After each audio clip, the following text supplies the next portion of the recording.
Chapter 440. Someone seemed to have thought of something, but he was filled with shame at the moment, not daring to speak. Don't you want to speak? Do you know why he's so confident that we can give him what he wants? The Emperor of Zio asked again. Still, no one spoke. Forget it, there's no need for you to break the mystery. I know. The Emperor of Zio said tiredly, I know what he wants. The officials were silent. The room was so quiet that a pin drop could be heard. Supreme Cloud hopes that there's someone he can talk to. The Emperor of Zio breathed in tiredness, his gaze deep. I think that no one in the entire Empire of Zio is more qualified to talk to Supreme Cloud than I am. At least, to Supreme Cloud, that's the case. Therefore, I've decided to go personally. I want to personally experience Supreme Cloud's extraordinary means. The Emperor of Zio said indifferently, all of you can go as well, if you dare to go. Your Majesty, you mustn't. As the saying goes, a gentleman does not stand under a collapsing wall. An official stood up to stop him. Supreme Cloud is cunning and has many dangerous tricks up his sleeves. Your Majesty, with your invaluable status, how can you put yourself in danger? You're thinking too highly of him. The Emperor of Zio said slowly, think highly of him? Hee, just based on today's battle, I think highly of him. Who in the entire Empire of Zio would dare say that they look down on Supreme Cloud? Even the entire Empire of Zio's citizens should worship this emperor. As for the invaluable status, a gentleman does not stand under a collapsing wall, and so on. A hint of mockery hung at the corners of the Emperor of Zio's lips. It's all right. Even if I'm killed by Supreme Cloud on the spot, I'll have no regrets. Just take it that the Empire of Zio has perished today. The words were too serious, too heavy. These officials have sinned. When the ministers heard this, they all knelt on the ground, their bodies trembling. Sinned? His Majesty chuckled, wanting to say something but refrained from doing so. It's decided then. Everyone, go. The Emperor of Zio said faintly, everyone here, especially the high officials of these noble families, go. Even one less won't do. A gentleman doesn't stand under a collapsing wall. You'd better not tarnish the reputation of a gentleman. His gaze was cold and eerie, full of killing intent. If anyone doesn't go today, I will execute their entire family. Do you think I dare or not? Is it possible? The officials originally wanted to persuade him again, but when they heard this, they all shuddered. Looking at the Emperor of Zio's murderous expression and the undisguised ferocity in his eyes, everyone knew that he was not joking. Regardless of life or death, we will definitely accompany your Majesty. Everyone shouted in unison. A mocking smile tugged at the corners of the Emperor of Zio's lips as he said, as long as all of you go, I will be safe. In this world, who would be able to kill me in front of all my officials? I am 100% sure of this. Ha ha ha. His last laugh was filled with sorrow. At this moment, no one could understand what this ruler of a nation was feeling. Furthermore, no one knew that his heart had lost all hope and was filled with despair. His heart had already turned completely cold. As the saying went, the power of heaven was unpredictable. Accompanying a ruler was like accompanying a tiger. Rulers were all temperamental, and so on. It was also said that the royal family had no kin, that the emperor was cold-blooded, that the ruler was arbitrary, and that he was alone. There was also the saying, when the birds are all gone, the fine bough is hidden, when the cunning hare is dead, the hound is cooked. Countless emperors had disappointed their loyal officials, countless emperors had disappointed their loyal officials, and countless emperors had alienated their officials, in spite of. This, the Emperor of Zio could guarantee that throughout the history of all the emperors, there was probably no one who had felt as hopeless and chilled as he was right now. Disheartened. What would an ordinary person do when his heart was chilled? What would a wealthy person do when his heart was chilled? What would a loyal official and good general do when his heart was chilled? There seemed to be people who had studied all of these before, because there were many similar cases in history books or life experiences. However, if an emperor's heart was chilled, what would he do? What would he do? No one seemed to have any experience or research on this, right? He let out a self-deprecating laugh and walked out of the room. The officials were speechless, and they followed suit. Everyone was thinking about how they could salvage what had happened today. What should I do? No one could imagine what the current emperor of Zhou could or would do. For this emperor, there was no such thing as daring or shouldn't. Outside the city, the emperor of Zhou stood there naturally, surrounded by troops and officials, as well as the personal guards they brought with them. The mockery at the corner of the emperor of Zhou's lips deepened. That's right, I'm not wrong at all. Once their own safety was involved, wouldn't the Sword King, Saber King, Sword Saint, and Saber Saint all come? Therefore, as long as all of my officials are by my side, no one in this world can kill me. However, this reality made the emperor feel even more bitterly disappointed. What my ministers care about the most is still their own lives, their own clans, and their own personal interests. What country, mountains and rivers, common people, dominating the world, that's my business. This is my own business. The emperor of Zhou stood on a high spot, facing the wind as he gazed into the distance. He suddenly realized that he yearned to meet Supreme Cloud, the legendary Supreme Cloud. To Zhou, to any nation other than Yutong, Supreme Cloud was an unmistakable devil. In spite of this, he was Yutong's hero. What he had done was worthy of the word hero. Now, the Emperor of Zhou thought that not only was Supreme Cloud a hero of Yutong, but his actions were also heroic in the eyes of any nation, even if it was an enemy. Tens of thousands of people were gathered together, but it was silent. Flags fluttered in the wind, looking like a neat army with a majestic military aura. Such a grand scene was waiting for the arrival of one person. Yutong's Supreme Cloud. The Supreme Cloud who had almost turned the entire Zilong city into ruins. Supreme Cloud had yet to come. An hour had passed. 2 hours had passed. A long time had passed since the promised time. The person who was supposed to come did not come. Your Majesty, let's go back. Supreme Cloud must have fled far away long ago. The so-called meeting is just a feint to attack the heart. A minister stepped forward and said. Absolutely not. The Emperor of Zhou said confidently, if you had said this, I wouldn't have come at all, because I disdain it. However, since Supreme Cloud has said it, he will definitely come. He will definitely come. This sentence made all the ministers choke and speechless. What did he mean by you wouldn't come if we said it? Disdain it to come. Did you believe Supreme Cloud's words just like that? We've served you for so many years, is this what we get in return? We've been Zhou's officials for generations, is this what it's like? Even the most basic trust was gone. Your Majesty. Lan Wuxin took 2 steps forward with his back hunched. Ever since Supreme Cloud's incident broke out, Lan Wuxin had never straightened his back. Your Majesty, be careful with your words. The Emperor of Zhou's eyes glinted inexplicably as he said with a smile, I know.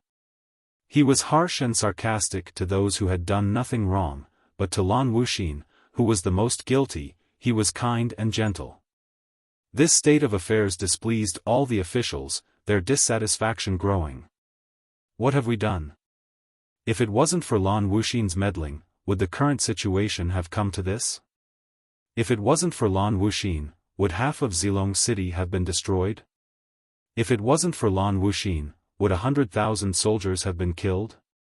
If it wasn't for Lan Wuxin, now that we're here, why is the culprit unscathed while we have to bear so much blame? Your Majesty, isn't this too unfair?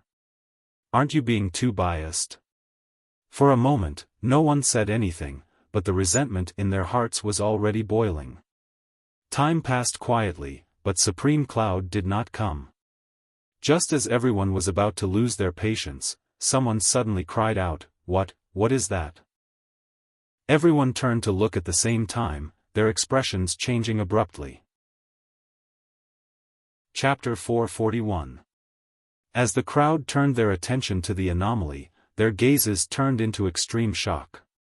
Far away on the horizon in front of them, a boundless wave of white that seemed to connect to the horizon. It came crashing down, blanketing the sky and the earth. The wave came very quickly.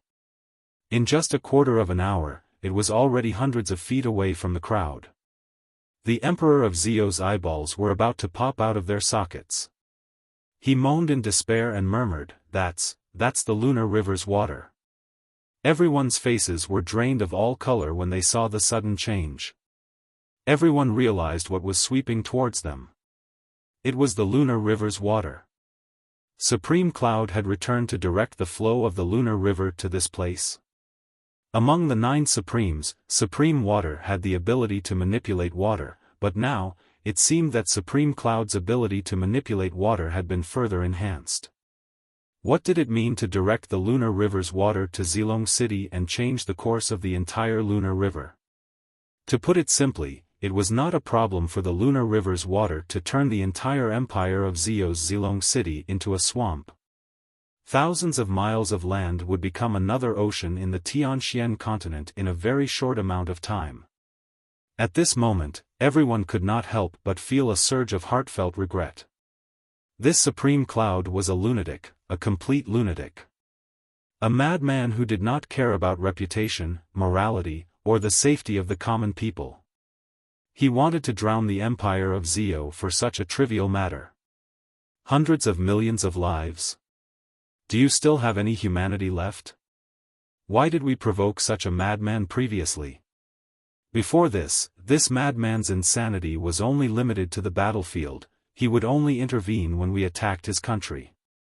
Now, however, this series of actions, kidnapping his family, setting traps, and other despicable tactics, had caused Supreme Cloud to explode completely.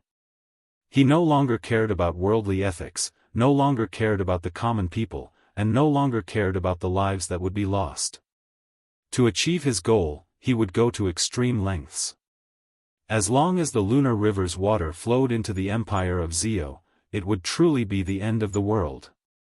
At the very least, among the hundreds of millions of people within the empire of Zio's 10,000 miles of territory, other than a limited number of ace cultivators who could escape, the rest would not be spared. As for the empire of Zio, it would vanish from Tianxian continent's map in an extremely short amount of time, be it today or tomorrow. The Emperor of Zio's lips trembled violently, unable to contain his emotions. He watched as the billowing white waves drew closer and closer until they were almost right in front of him, but he did not move. No matter how hard the guards and officials tried to pull and persuade him, the Emperor just stood there blankly, watching the lunar river approach him in despair. As the Emperor, if he did not leave, the other officials could not abandon the Emperor and run for their lives. At this time, those who were the first to retreat would be convicted of treason, and there would be no room for redemption. The officials could only accompany the Emperor of Zio as they watched the tide surging over from afar. Their faces were pale, their souls leaving their bodies as their legs trembled. However, after a while, the crowd was pleasantly surprised to find that the sudden tide before them was very strange. The tide was ferocious, but when it was 100 feet away from the crowd, it stopped abruptly and did not come any closer. The tide was rising higher and higher, and the flow of the water increased as well, but it only continued to pile up in front of it, not moving a single step forward. Zio's emperor and officials were witnessing the wonder of this lifetime at the same time. 100 feet away, the white waves surged into the sky. The surging waves had already reached a height of several tens of feet. It was like the Milky Way had been turned upside down. Within 100 feet, the ground beneath their feet was dry. There was not even a drop of water. This extreme contrast made everyone feel as if they were dreaming. Those who were observant immediately connected the dots and came to a realization. The current anomaly had to be man-made, and the culprit could only be one person, the brainchild of the Nine Supremes, Supreme Cloud. The current situation could be a show of force, a threat, or a terrifying toying with the Emperor of Zio. The empire of Zio's demise and the lives of countless Zio citizens were all within a single thought of that person. It was truly a matter of life and death with a single thought. As the waves in front of them grew higher and higher, the fear in everyone's hearts grew stronger and stronger. Just when everyone was at a complete loss, the waves in front of them suddenly surged in an even more violent manner. And on the cusp of the storm, within the shining white waves of water, something suddenly rapidly took shape. In the blink of an eye, a silhouette stood on top of the waves, floating like an immortal. The crowd could clearly see that the silhouette was formed by the gathering of water, but the silhouette's eyes, mouth, and nose were obviously Lord Supreme Cloud, who had just left Zilong City. "I'm sorry. In order to prepare a surprise for all of you, I couldn't come at the appointed time. I'm late. This is all because I thought too highly of myself. I hope that Your Majesty of Zio will forgive me." Lord Supreme Cloud stood on top of the waves, as steady as a mountain. Although his words seemed to be an apology, everyone could hear the chilliness in his tone. How was that an apology? It was a demonstration of arrogance, and condescension, looking down on ants. Who else in this world could draw the lunar river's water here? Who else could it be?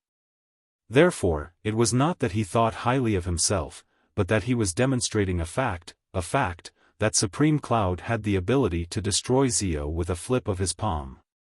The Emperor of Zio took a deep breath. Ignoring the civil and military officials and guards who tried to stop him, he took 3 steps forward alone and said with his head raised, "Lord Supreme Cloud lives up to his reputation indeed. Such a technique is truly a creation of heaven and earth, never before seen in this world since the beginning of time. I'm utterly impressed. No, I should say that I'm utterly impressed." A glimmer of surprise flashed across Yun Yang's eyes as he said faintly, "The Emperor of Zio is actually here. I didn't expect to see you again." Although this reputed one had said earlier that I hoped to have someone to talk to, I didn't expect Your Majesty to come personally. You have given me face indeed. Thank you, Your Majesty. The Emperor of Zio chuckled humorlessly. Supreme Cloud's prestige is unparalleled in the mystical heaven, unique in the universe. Since Supreme Cloud is here and has spoken up to invite me, of course, I have to come personally and meet with Lord Supreme Cloud. I didn't know that it was Supreme Cloud who had come earlier, it was my fault. Yun Yang nodded and said, "Your Majesty's magnanimity is truly admirable. You are indeed the ruler of the world, the ruler of Zio." The Emperor of Zio smiled. "Lord Supreme Cloud, you flatter me." Yun Yang said leisurely, "Since ancient times, heroes have been born in troubled times. This saying has never changed, even after millions of years. However, there's another saying that may not have been recorded in history, but to me, it makes sense as well. That is, a wise ruler is born in troubled times." Yun Yang's voice was laced with the vicissitudes of life. Only when the heroes rise together can heroes be seen, and there must be a wise ruler to restrain and lead these heroes. Only then can they achieve the great cause of the ages and achieve the unparalleled ambition. Regardless of who wins or loses in this world hegemony war, the world hegemony war in this chaotic world must be fought between the wise and wise monarchs.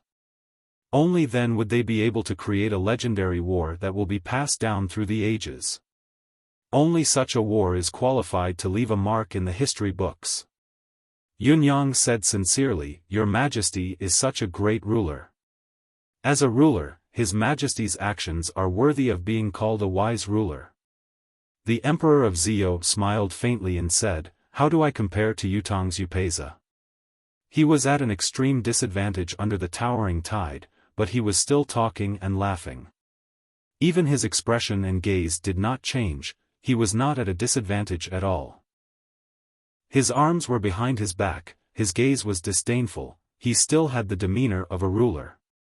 A glimmer of admiration flashed in Yun Yang's eyes as he said, "Compared to Yutong's emperor, I have no comment on who is superior. There is only one point. Perhaps your Majesty's lofty ambitions and grand aspirations are not any weaker than our king's, but your control over your own country is clearly inferior." The Emperor of Zhou sighed softly and said with a smile, "Is it only the control over the country's forces? Is that all?" Yun Yang thought about it seriously and said, "That's really all. After all, His Majesty's and my Emperor's methods are different in terms of controlling the hearts of the people. His Majesty's method is to stabilize the hearts of the people with the balance of benefits, while my Emperor's method is to befriend them through friendship. At least, this is a clear distinction. Of course, both methods have their advantages and disadvantages. It's hard to say which is superior." The Emperor of Zhou said, "I'd like to hear the details." Yun Yang said, "Using political tactics, using the Emperor's mind to control his subordinates, showing the king's grace, this is how a king conducts himself. There's nothing wrong with it, and the benefits of doing so are obvious as well. The officials will naturally tremble in fear when they face such a king, not daring to be negligent in anything. The smooth flow of government affairs can be said to be the best method. However, the shortcoming of this method lies in the lack of camaraderie. This will undoubtedly cause such maintenance to crumble at the first blow." The Emperor of Zhou pressed on with interest, "For example?" "Simply put, it's difficult to make people serve you wholeheartedly. I believe the Emperor of Zhou has experienced this drawback before." Yun Yang did not wait for the Emperor of Zhou to speak further and continued, "As for my Emperor, he treats people with sincerity. He treats his officials, especially the older ones, like his own brothers. Although there are suspicions and grudges, they're never too strong. He's always more lenient towards his family and friends. Of course, my Emperor's personality has also resulted in the Empire of Yutong having the most spies from other countries. This is an undeniable drawback of mine. It's difficult to keep any movement within Yutong's borders a secret.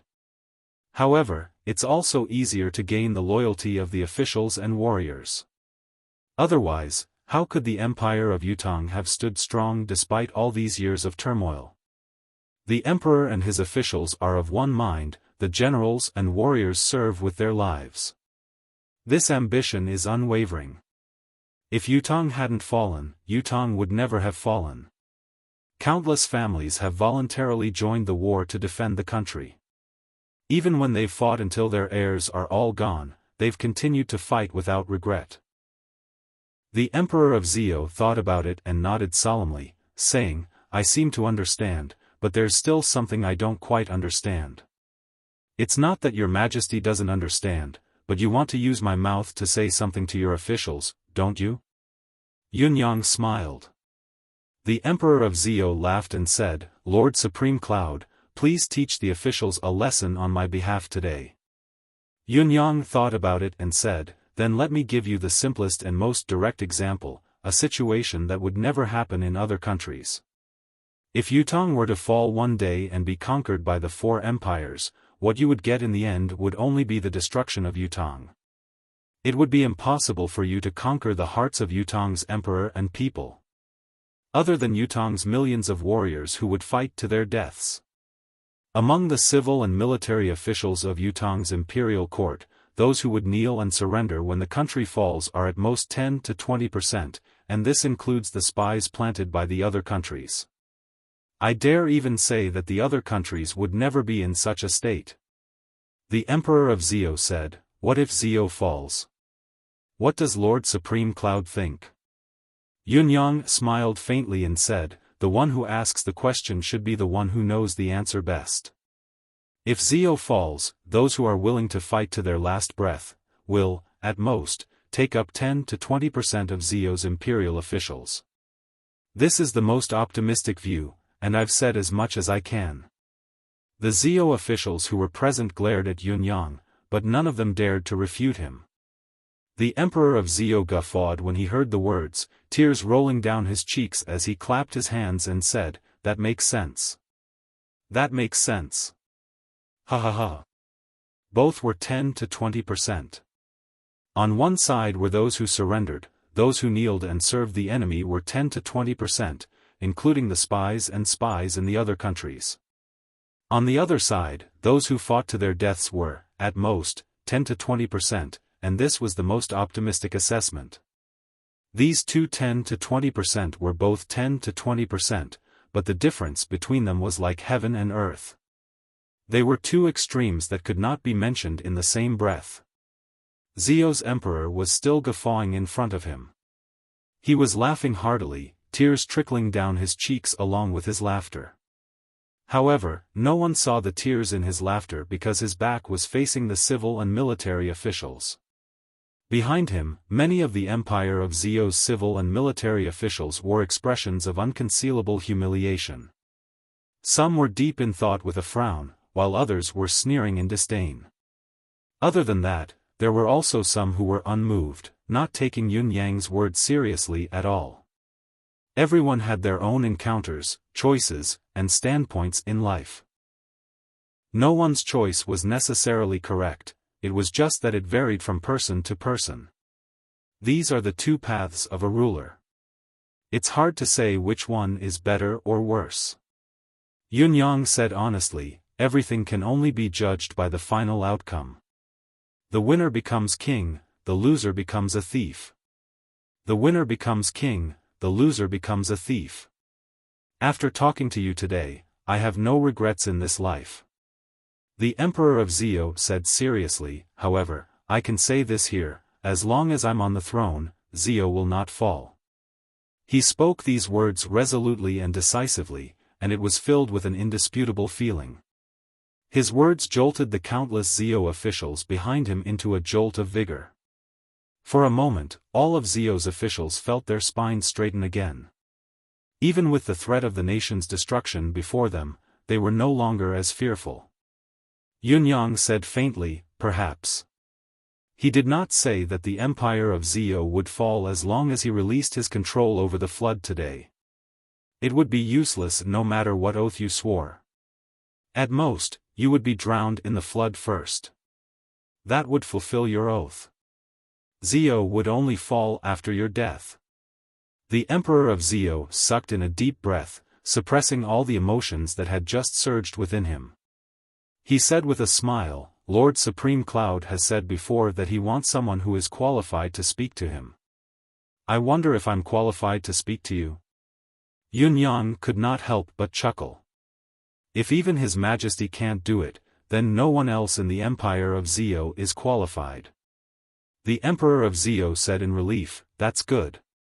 Let me speak to Lord Supreme Cloud. Lord Supreme Cloud also said that we should know what you want. Yun Yang replied, that's right. Since Your Majesty is here and has seen everything before you, Your Majesty will naturally know what I want. The Emperor of Zhou smiled faintly and waved his hand, saying, bring the yellow bear that died in Zilong City here in one piece. Once Yun Yang heard the word died in battle, he shut his eyes abruptly. Died in battle? Before this, Yun Yang still held on to the slightest hope.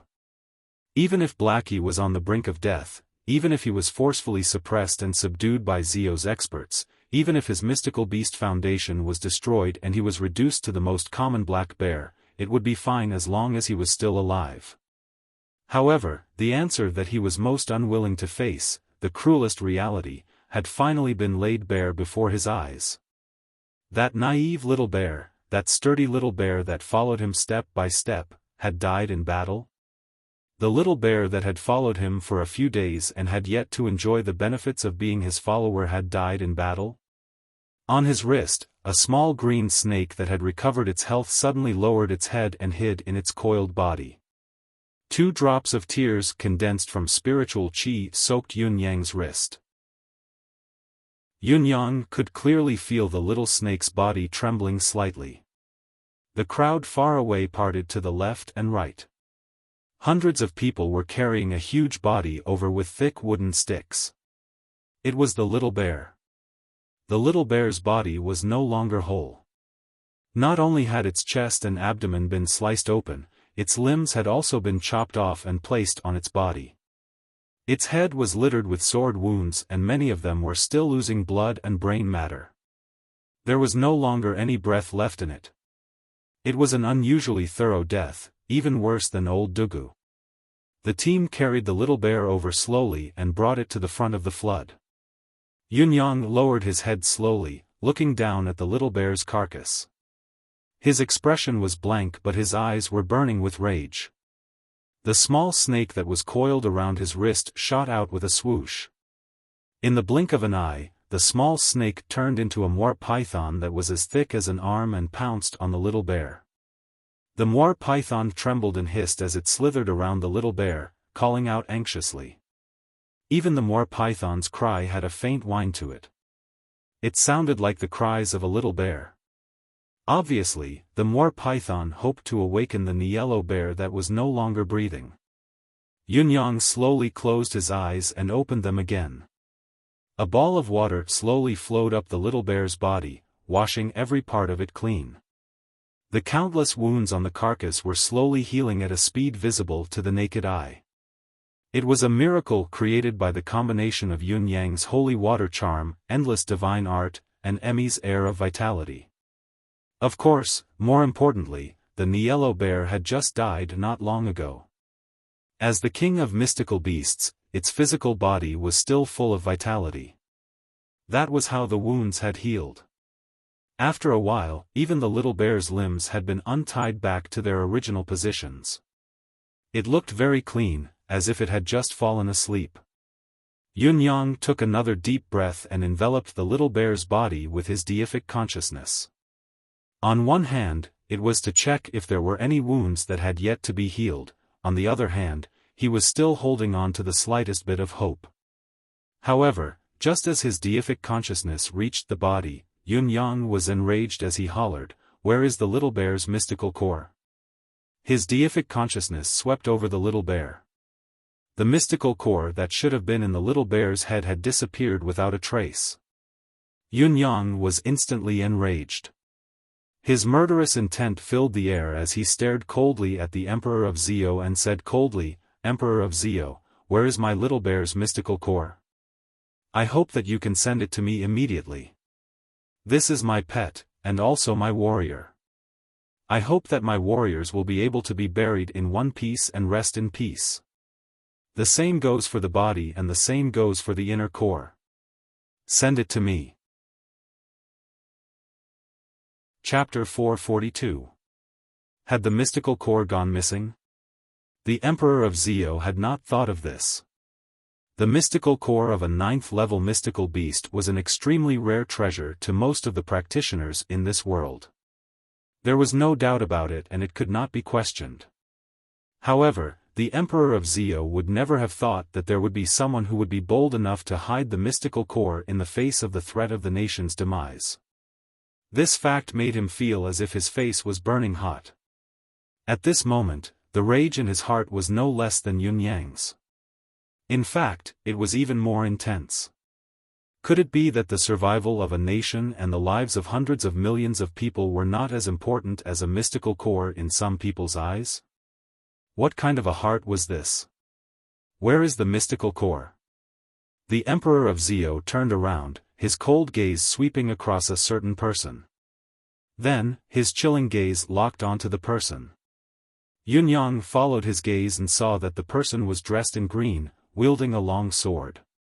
His face was simple and unsophisticated, it was the swordsman who had chased after him with his sword in the air. It was also because of this swordsman's ambush that Yunyang was stopped at the last moment of his attempt to break out of the siege. Whitey III was first gravely injured, then Yunyang was wounded, causing the situation to take a turn for the worse. Otherwise, the little bear would not have perished in this battle. This swordsman was undoubtedly very powerful. However, facing Supreme Cloud now, he felt uncomfortable all over. Yunyang glared at this person coldly, feeling the murderous intent within him difficult to suppress. "Your Majesty, you are too kind." The swordsman was courteous in the face of the Emperor of Zio's inquiry, bowing with his sword cupped. "Did you take the Yellow Bear's mystical core?" The Emperor of Zio went straight to the point. The swordsman's expression changed slightly, but he still answered calmly, "That's right. According to the martial world's rules, such a treasure belongs to whoever killed the mystical core's original owner. There's nothing wrong with that, it has always been so." The Emperor of Zio sucked in a deep breath and said, "Now that the Empire of Zio is on the brink of life and death, what the other party wants is this mystical core." The Emperor of Zio's eyes were burning with uncontrollable rage as well. "At a time like this, when the land was about to turn into a swamp, you're talking to me about martial world rules? What kind of rules were these?" The swordsman replied readily, "As long as Lord Supreme Cloud has no other requests, this lowly one is more than happy to hand over the mystical core with both hands to end this calamity." The Emperor of Zio frowned slightly and repeated instinctively, "Other requests?" The swordsman's voice deepened as he said, "After all, I was the one who killed the Yellow Bear. Supreme Cloud will certainly seek revenge. Even ants seek to live." Suddenly, the Emperor of Zio understood it all. This fellow was obviously afraid. He was afraid that Supreme Cloud would ask for the Xian core along with the murderer. If that really happened, he would definitely die. The Emperor of Zio was both annoyed and amused by this little trick. Can a dignified saint of the sword not be so careful? This was a matter of life and death for the entire Empire of Zio. How could it be worsened by your personal choice? Yunyang looked at the swordsman coldly and said faintly, "Say no more. Tell me your name. Today, I can promise not to take your life. The little bear is a mystical beast, but since it accompanied me to kill in Zilong City, it's my comrade. It's understandable for a warrior to die on the battlefield, but I want its funeral to be perfect, without a single flaw. As for this grudge, we'll settle it in the future." Yunyang's voice was cold. At this moment, Yunyang wanted to kill this person before him even in his dreams. Besides, Yunyang was confident that as long as he persisted and threatened the Empire of Zio, making his stand clear that he would only relent after this person's life was the price, the Emperor of Zio would have no choice but to accept it. No matter how reluctant he would still give the order to kill in exchange for Zio's safety. However, Yunyang thought that doing so, the result of this revenge, was another insult to the little bear's sacrifice, a great insult. "I want revenge. I want to kill you with my own hands." This was the real revenge for the little bear. Although he could also achieve the goal of revenge by borrowing others' hands and threats, Yunyang did not want to do so. On top of that, Yunyang could understand the swordsman's standpoint and choice. As a citizen of Zio, it was understandable for the swordsman to fight for his motherland's vengeance against his country. Now that he had established a great enmity and was being targeted by the enemy, not only was it a wise saying, it was also his heartfelt sentiment. It was just that his standpoint was different and nothing else, but to use his motherland as a threat to force him to sacrifice his life was truly despicable. Therefore, Yunyang would rather seek revenge in the future than insist on killing this person. The swordsman lifted his head and looked at Yunyang with a complicated gaze. He said softly, "This reputed one is known as Emerald Cloud Sword Saint. I will never change my name or my surname. I am LV Lingyun. LV Lingyun." The corners of Yunyang's lips curled into a profound smile as he said faintly, "What a Emerald Cloud Sword Saint. I'll remember you." The few short words caused LV Lingyun's pupils to constrict. Even his heart skipped a beat nervously as a chill ran down his spine. He had intended to say a few more tough words to keep up appearances, but when he met the other party's cold gaze, he could not utter a single word. He had a sudden realization that what he was about to face was the Nine Supremes' vengeance. Supreme Cloud, who had been in an incomplete state and unable to use his manifestation, had already turned Zilong City upside down. If the great spiritual restraining formation was removed, it would be a piece of cake for him to exact his revenge with a myriad of tricks up his sleeves. Even now, even if the spiritual restraining formation was still there, could it fight against the lunar river's water? Hand over the mystical core. Yunyang ordered coldly.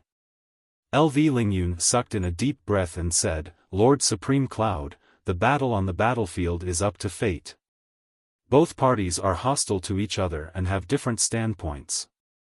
No matter how you fight, it's only right. If Lord Supreme Cloud wishes to take back your subordinate's item, you need to be more courteous in your words. Yunyang smiled mockingly. You've said it yourself. We're hostile to each other and have different standpoints. Why should I be courteous to you? I repeat, hand over the mystical core. Otherwise, the empire of Zio shall become history today. Chen Shi's extremely forceful tone caused the Sword Saint's face to flush red, and his eyes revealed extreme humiliation. Hand it over to me personally right now. Yunyang scoffed coldly, his gaze gleaming with the cold glint before a massacre.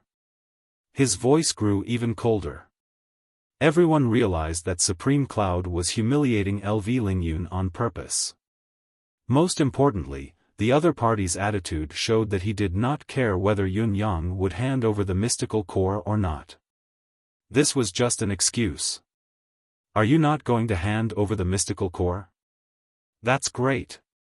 I shall drown Zio today and the empire of Zio shall cease to exist in this world. Let's see if you, LV Lingyun, will choose to submit in humiliation or refuse forcefully. Will you submit in humiliation to your duty as a human being, or will you become Zio's sinner? The sense of danger, the coercion from a higher position, and the blatant bullying, everyone could feel it clearly. LV Lingyun was trembling, his heart about to explode. How could he tolerate such extreme humiliation? Even if he was not a cultivator or a pinnacle expert, he was only an ordinary person. In the face of such humiliation, the only thing he could do was to fight with his life on the line. However, LV Lingyun could clearly feel the gazes on him from the people around him, like sharp arrows. Every gaze was urging him to hand over the Niello Bear's core quickly and avert the current crisis. If it were not for the fact that his cultivation base was lacking, someone would have already made a move to snatch it away. LV Lingyun's heart was filled with indescribable regret. Why did he have to participate in this battle to annihilate Supreme Cloud? If he had been a coward like the others, there would be nothing left for him to do now. JavaScript, alternatively, he could have made a move earlier or taken down Supreme Cloud.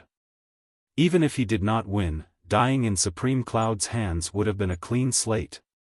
Not only would he have to endure this humiliation, he would also have to provoke a powerful enemy that he could not rival.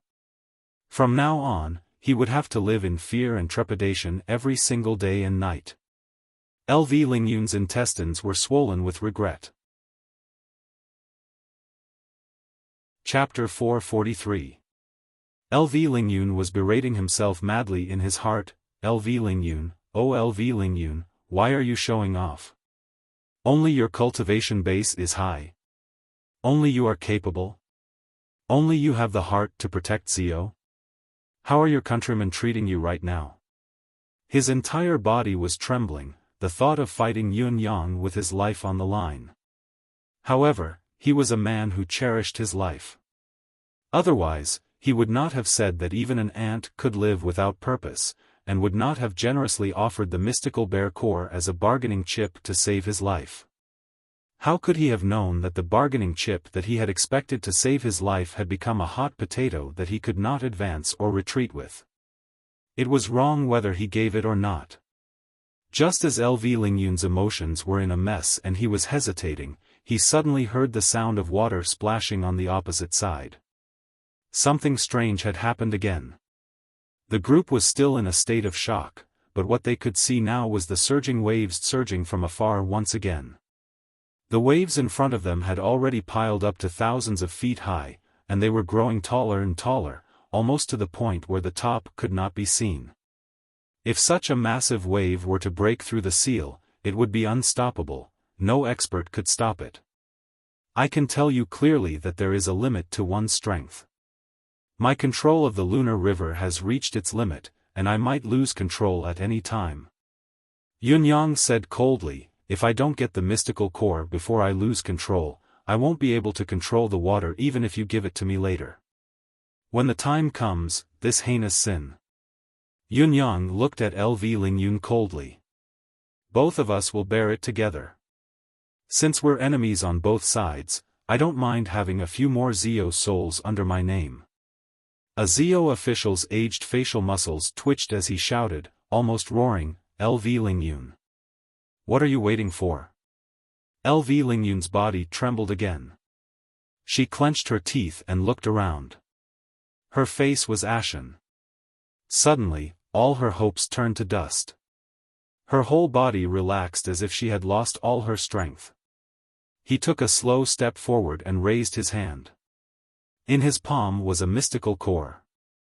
LV Lingyun seemed to have aged a few decades in an instant. He walked forward step by step. Along the way, he did not raise his head at all. Every step he took seemed to be 1,000 caddies heavy. Every step was extremely difficult. The Emperor of Zio sighed in relief silently as he watched him walk out. However, the expression on his face was extremely complicated and humiliated. As the monarch of a country, he was threatened right in front of the country's gates. He could only watch helplessly as his people walked out of the country in extreme humiliation, yet he could do nothing about it. Furthermore, he was one of the people who pushed for this extreme humiliation. This feeling almost drove him crazy. However, at the bottom of his heart, in a hidden place, there was a kind of joy flowing. Aren't you cowards? Weren't you guys unwilling to do anything? Aren't you all selfish? But, in the face of the threat of a nation's destruction, who could be spared? I hope that from now on, all of you can understand one sentence: when the nest is overturned, how can the eggs remain intact? From now on, they could work together to build Zio's unbreakable shield. Yunyang watched coldly as LV Lingyun walked over step by step until he was right in front of him. He did not lift his head, only raising his hands to present the mystical core. Yunyang snorted coldly and extended his hand to retrieve the mystical core. Then, he brushed past LV Lingyun amidst the gushing water, as if he did not even have eyes for LV Lingyun. He walked to the side of the little bear's carcass and wrapped the mystical core in a ball of life force before solemnly placing it back into the little bear's skull. Looking at the huge body in front of him, Yunyang's heart felt like it was being cut by a knife. Little bear.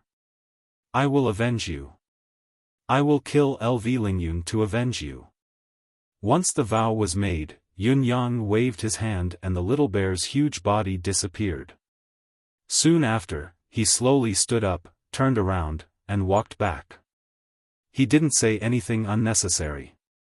When he had walked 100 feet and returned to the front of the flood, Yunyang's back was still facing Zio's emperor and officials, as well as LV Lingyun, who was still standing blankly like a statue. He spoke in a low but clear voice: when two countries are at war, they are enemies. On the battlefield and in the imperial court, it is only right that one does not resort to any means. Even kidnapping the family of an important person to threaten is a despicable act, but it is also a means of coping under certain circumstances. This is still a personal choice. However, all of this has nothing to do with me. I believe that no one in this world can forget the legend of the 9 Supremes. We, the 9 Supremes, may not be your opponents when it comes to scheming, but when it comes to kidnapping someone, I think no one is better than us at it. No one should object to this. After today's battle, it has already been proven that the Empire of Zio has no bottom line. Since you, as our enemies, have no bottom line, then we don't have to abide by the so-called bottom line anymore. From now on, we shall rely on our own means and leave our fates to fate. Today's debt, I will settle it with all of you. The reason why Zio has not been flooded today is because I don't care to do things that involve the loss of life. On the battlefield, however, there is no such thing as civilians. As a general or a soldier, there is no thought of returning to the battlefield after dying on the battlefield. LV Lingyun, start planning your escape now.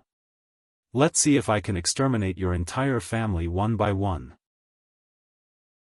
Supreme Cloud's tone had not been harsh, he had only spoken in an indifferent tone, as if he was talking to himself. However, when these words fell into the ears of the Empire of Zio's emperor and officials, they were like thunderbolts that pierced straight into their hearts, like a nightmare curse that could never be erased. Everyone knew that Yutong's Lord Supreme Cloud was truly enraged this time. The calmer he spoke, the more it showed that he had already made up his mind. There was no turning back. In the next moment, Supreme Cloud's silhouette rose into the air, melding into the water that filled the sky without any hesitation. There was not even the slightest movement. The torrential tide receded abruptly, even faster than the ebbing tide of the ocean. With a splash, the tide had already retreated thousands of feet away. After a few breaths, the boundless flood that could drown half of the Empire of Zio's territory had vanished without a trace, at least, it was no longer within sight. If it were not for the continuous crashing of the waves from afar, everyone would have suspected that it was an illusion. After a while, the torrential tide could no longer be heard, as if it was far away in the horizon. The Emperor of Zio stared into the distance, silent and stunned for a moment. LV Lingyun stood there, exhausted, as if he had lost his soul. Based on his identity, cultivation base, and accomplishment, he should not have felt this way. However, Yun Yang, the Emperor of Zio, and many others on Zio's side had exerted too much pressure on him. He had truly reached his limit. If he had been a little more forceful, this person would have broken down on the spot. It would not have been a mental breakdown, but he would have exploded to his limit, a frenzied massacre that did not distinguish between friend and foe. The Emperor of Zio's side drifted over. Yutong's Supreme Cloud has come thousands of miles for his friends and family. Facing the entire Empire of Zio, he has fought with all his might for his friends and family. Now that he has returned and threatened with the torrential tide, he has done so for his comrades who have fought alongside him. Even when he threatened to annihilate the nation, he didn't do such an extreme thing in the end, causing the people to suffer and suffering. Yutong's Supreme Cloud is a true hero. Even when he is filled with hatred, he still has the heart of a benevolent man, unwilling to harm the innocent. I believe that even if we didn't give him the mystical core in the end, he wouldn't really flood Zio and harm the people. The Emperor of Zio's voice drifted over desolately. The gap between us and Yutong is too great. If we were to attack Yutong now, the consequences would be unimaginable. If Yutong's people were to be plunged into misery, would we still have the right to accuse Supreme Cloud of destroying Zio with the flood? He paused and continued, pass on my decree, the army is to retreat and return to Zio to recuperate. We shall fight Yutong again when our army is strong. Your Majesty. You mustn't. Countless officials came forward to plead and stop him. They did not want the four empires to besiege Yutong to be broken just like that. However, the Emperor of Zio had already made up his mind. I've made up my mind. There's no need to say anything more. There was only a cold glint flickering in his eyes now. It was not necessarily a bad thing to not send out the army. How could the Empire of Zio not have internal strife now? Many people in the royal family have conspired and colluded to usurp the throne and overthrow the current dynasty. This has been going on for a long time, but I have never hardened my heart to punish them. I've always thought of resisting the external forces first before pacifying the internal forces, causing the situation to deteriorate day by day. Furthermore, the military power outside has given them a considerable amount of control as well. Gradually, it has evolved into a terrifying balance that keeps each other in check. In spite of this, the Empire of Zio is now in a state of devastation, swaying in the wind and rain. Even I, the emperor, can be ousted at any time. How can I talk about uniting the world? I might as well use this excuse to withdraw the army and reclaim all the military power. I can use this opportunity to reorganize the country. Resisting the external forces should wait until after pacifying the internal forces. Supreme Cloud had already retreated, but his arrival and departure had left Xiao with an endless amount of authority and a lingering charm. On the way back to the city, everyone had a pensive look on their faces, and their hearts were heavy with worries. Lan Wuxia followed His Majesty back, but he was in a trance along the way. Prime Minister Lan, who had always been meticulous and far-sighted, did not know what he was thinking. There was only one feeling that made him feel strange.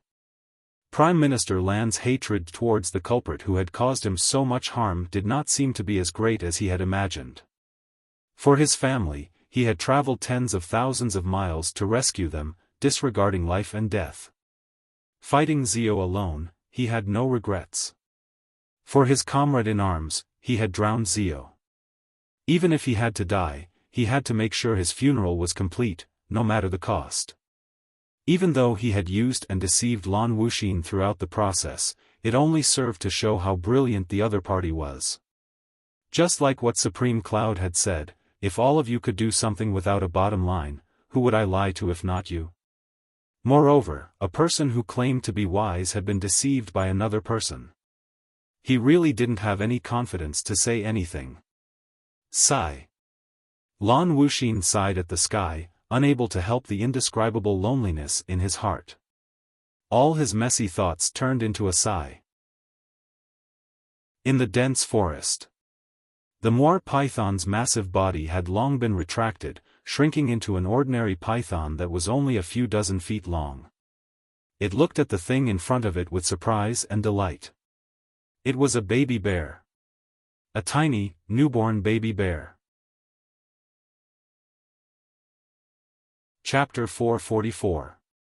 A little bear cub that looked like it had just been born, probably not even a month old yet. It had a confused look on its face.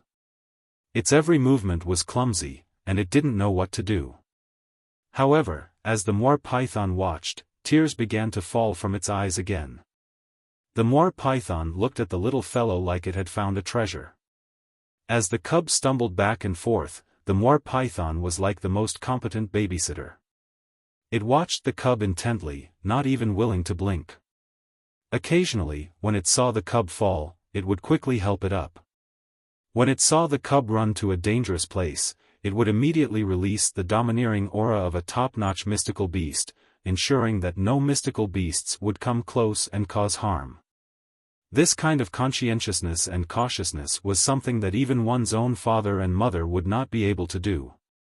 Yunyang watched from the side, his heart filled with an indescribable sigh. He did not know if it was because the heavens were too kind to Yunyang and did not want him to face the regret of losing his family and comrades again, or if it was because of Yunyang's desire for perfection that he had created a miracle. Although it was not perfect, it was still somewhat comforting. Previously, after Yunyang had kept the cub's physical body, he had forcefully demanded the mystical core and returned the mystical core to the yellow bear. All of these were Yunyang's hopes that the cub could finally rest in peace in a complete state. However, when Yunyang had returned the mystical core, he had also sent a stream of pure spiritual energy of vitality. The original intention of this spiritual energy was to merge the mystical core and the yellow bear's damaged head into one again, to achieve the greatest level of perfection. However, the original owner of this spiritual energy was not Yunyang, but Emmy. Emmy, a creature that would pluck its feathers from a swallow, naturally coveted Blackie's mystical core. Although it dared not take it for itself due to Yunyang, it would still be good to touch it. Therefore, within the spiritual energy of vitality, there was a hint of Emmy's thoughts. Of course, it was only to touch it to satisfy its craving. It would never dare to absorb the yellow bear's last remnant. However, it was this little bit of coincidence that led to a great turning point in the future. The yellow bear was a surpassing mystical beast and a king among the mystical beasts. Needless to say, its ability was strong and it had climbed to the peak of its bottleneck for many years. Normally, it would not be able to advance further unless it had gone through many life and death experiences. However, in the mystical beast forest, only the Moir python could arm wrestle with Blackie. Both of these beasts cherished their lives and would never fight to the death. This had caused the two beasts to stagnate for many years. It was also because of this condition that the two beasts submitted to Yun Yang without much trouble. During the battle that day, the yellow bear had been injured many times. Many times, he had recovered due to the qi of vitality. Although he was physically and mentally injured, it had also caused the bottleneck of his ability to waver and crack. When he had tossed the Moir python, the yellow bear had disregarded life and death and the price he had to pay. All he wanted was to protect his comrade and escape from danger. The surge of his ability had exceeded his usual limit. Otherwise, how could he have fought with Emerald Cloud Sword Saint, LV Lingyun, whose ability was above Yun Yang's? However, the yellow bear had broken through in the midst of battle after all. The increment of its ability was relatively limited, especially when it had lost the support of Yun Yang's spiritual energy of vitality. In the end, it could not hold on any longer and fell to the ground. It was dismembered and even its mystical core was dug out. How could there be a turning point in such a manner of death? However, the yellow bear was still in a state of breakthrough then. Most of its soul was concentrated on the mystical core. It could almost be said that the mystical core had gathered most of the yellow bear's soul. Although Emmy had failed to save old Dugu, it had still increased its sense of the soul. Naturally, it had sensed the abnormality of the mystical core at once. Even so, the yellow bear was still helpless. Even if the mystical core was fine and its soul was still present, its physical body had been dismembered and its injuries had reached a point where it could not be healed. The best Yun Yang could do was to collect the dissipated soul of the cub into the mystical core and place this mystical core on the newborn yellow bear cub. However, this was equivalent to possession. Once it was let go, it would completely collapse. Therefore, Yun Yang had used Emmy's unique ability to form a seal. Only when the yellow bear's ability returned to the state of a 7th-level mystical beast could it absorb the mystical core's energy and resume its journey to the pinnacle of the mystical beast king. According to Emmy, although the yellow bear had been reborn, it was not necessarily a blessing in disguise. Its current foundation had far exceeded its original state. As long as its cultivation base grew and it returned to its original level, it would merge with the mystical core that had broken through its original bottleneck.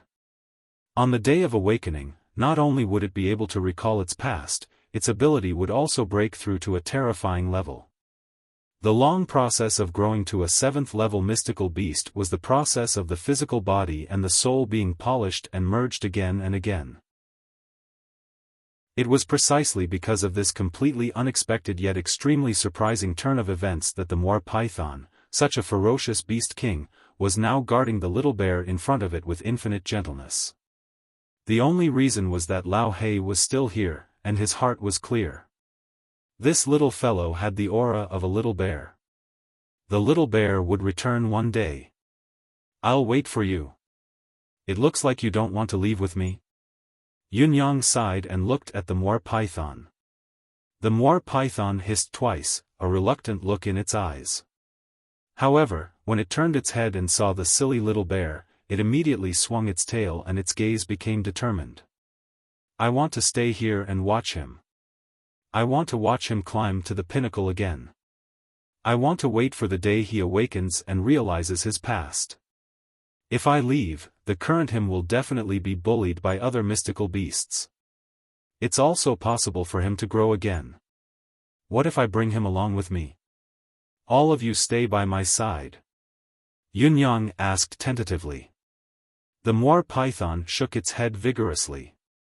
For a mystical beast like the yellow bear, it had to be in the dense forest for its initial growth. Only by facing the wind, frost, snow, rain, and all dangers could one become a king. Besides, this was the place where the little bear had started. Only here could the little bear return be more compatible, more natural, and stronger. All right. Yunyang was silent for a moment. Anyway, don't forget about me. If there comes a day, you can come and find me anytime. The moor python crawled over and wrapped itself around Yunyang's calf gently, rubbing against it affectionately. Then, it released its body reluctantly. Its pair of cold and cruel eyes looked at the little bear once again, filled with anticipation and gentleness. Yunyang sighed and rubbed his hands together. A dozen balls of rich air of vitality floated out one after another and landed in front of the moor python. The moor python took a step back, a sincere desire flashing in its eyes. However, it did not eat them immediately like it usually did.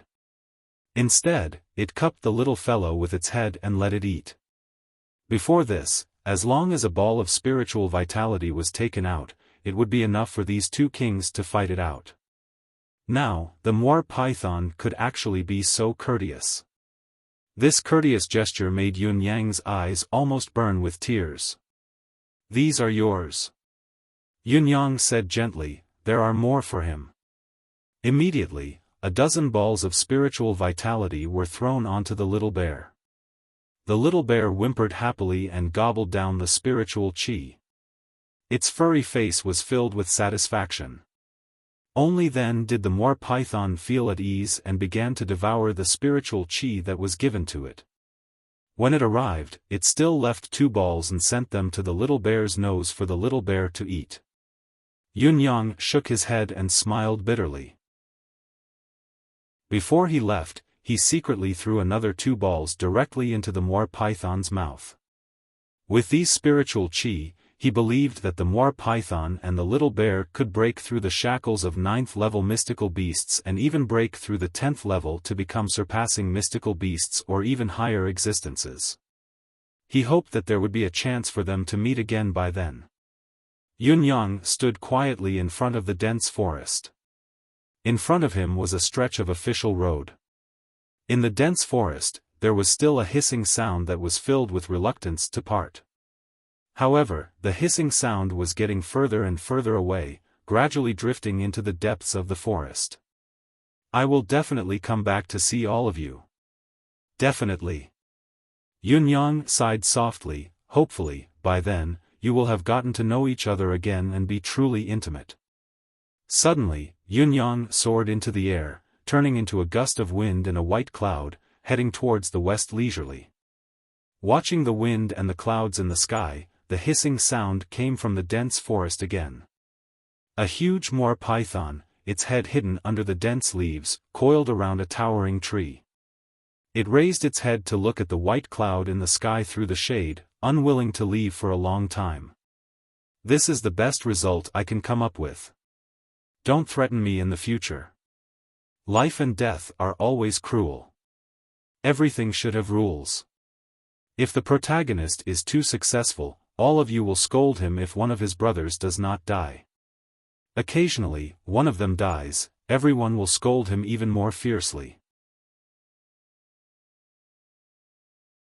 Chapter 445. On the other side, Shangguan Lingxiu had already led her men to sail back to the east. She had known that the journey would be fraught with danger and that life and death would be hanging by a thread. Now that she had managed to retreat unscathed without losing any of her men, she should have been overjoyed. However, there was only a faint trace of melancholy on Shangguan Lingxiu's beautiful and spirited face. Although she had managed to prevent any casualties this time, she had not accomplished anything. It could even be said that she had not done anything at all. This was completely different from their original intentions. They could not even be mentioned in the same breath. After a long and arduous journey to come here, she had only knelt before Ancestor Wudi's memorial tablet and kowtowed a few times. That was all. Although she had helped Supreme Cloud at the crucial moment later, Shangguan Lingxiu knew very well that what she had done was only the icing on the cake. In spite of this, Shangguan Lingxiu knew very well that her intervention would only be the icing on the cake. Even without her controlling the city gate, Supreme Cloud could break it open and escape on his own. He did not even need to pass through the city gate, he could have flown away directly from the sky. If that was the case, they would still be suspected of being Supreme Cloud's burden. Then, what was the point of her coming here? She sat alone at the bow of the 3-story ship, hugging her knees, lost in thought and speechless for a long time. He wondered where Supreme Cloud was right now. Was he out of danger? What would be the outcome of the meeting with the Empire of Zio's higher-ups? Would the Empire of Zio's people vent their anger on Ancestor Wudi's ancestral hall because of this loss? Would they destroy the remains like what they had said earlier? Where would the Shengguan family of generals' future be? How far could they go in the future? What would the future hold for her nephews at home?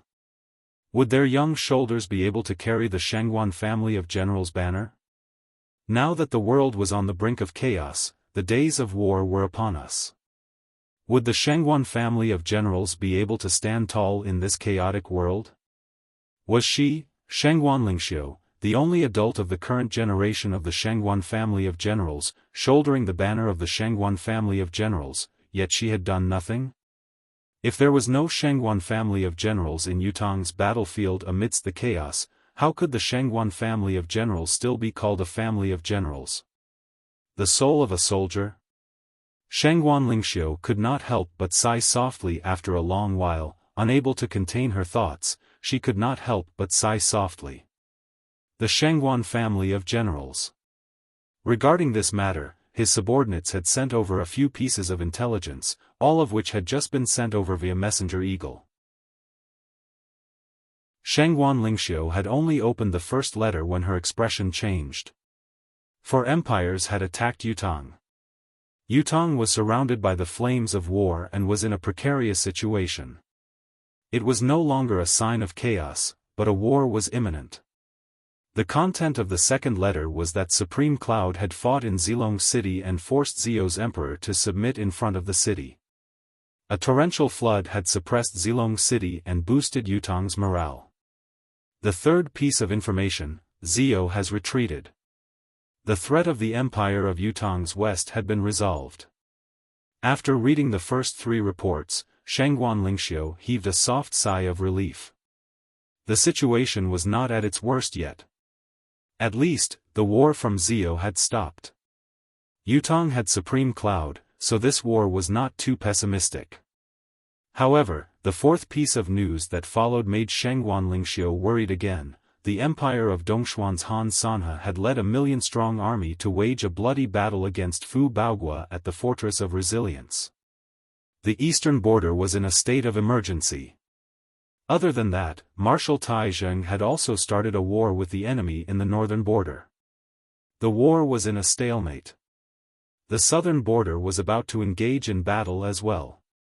The war was unavoidable. It was obvious that many of the messages had been sent on the same day. There was even a message sent in the morning that had a new change in the afternoon, prompting another message to be sent out. The situation was changing rapidly as the messages came flying like snowflakes.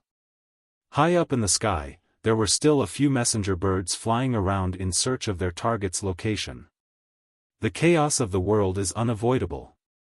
For the first time, Shengguan Lingxiu's usually spirited face was filled with genuine worry. My country that has been plagued by disasters. When will there be peace in the world? What are you sighing about? A gentle voice came from behind her. Shengguan Lingxiu stood up as if she had been electrocuted. Why did the voice sound so familiar? Who was it? Turning to look at the source of the voice, she could only see a cloud drifting in the sky. There was a vague silhouette in the cloud, the face seemed to be familiar, but she could not make out the other person's face no matter how hard she tried. The only thing she could feel was that this person was looking at her with a smile. Lord Supreme Wind? No, Lord Supreme Cloud? Shengguan Lingxiu corrected herself quickly. Until now, Shengguan Lingxiu still felt incredulous. Prior to this, Shangguan Lingxiu had always known that the surviving member of Yutong's 9 Supremes was Supreme Wind. Who would have thought that after a trip to the Empire of Zio, Supreme Wind would suddenly turn into Supreme Cloud? The brainchild of the 9 Supremes. And this special change had never been mentioned before in the country. Actually, Supreme Wind and Supreme Cloud are both part of the 9 Supremes. Lord Supreme Cloud said, "I heard you sigh about the chaos in the world. What's the specific reason?" Shangguan Lingxiu sighed faintly and said, "It looks like Lord Supreme Cloud is focused on Zio and knows very little about the current situation. Actually, I've only just received the intelligence as well." Just as she was about to hand them over, she suddenly remembered that the 9 Supremes' information network was much more timely than hers. There was a 99% chance that Lord Supreme Cloud had already known about what she was seeing. Even if he did not know about it before, he would have received the intelligence as soon as the incident in Zio had already happened. At least, he should have known about it earlier than her. Thinking about it, she could not help but say, "I believe Lord Supreme Cloud has long known about this." Yun Yang replied, "Lady, you're referring to the invasion of the 4 empires." He sighed faintly and said, "I have indeed known about this a long time ago, but I don't have any better ideas right now. Invading the 4 empires, we, the people of Yutong, can only fight to our deaths. That's all." Shangguan Lingxiu perked up and said, "Yes, only fight to our deaths." Yun Yang chuckled and said, "The war is still ongoing.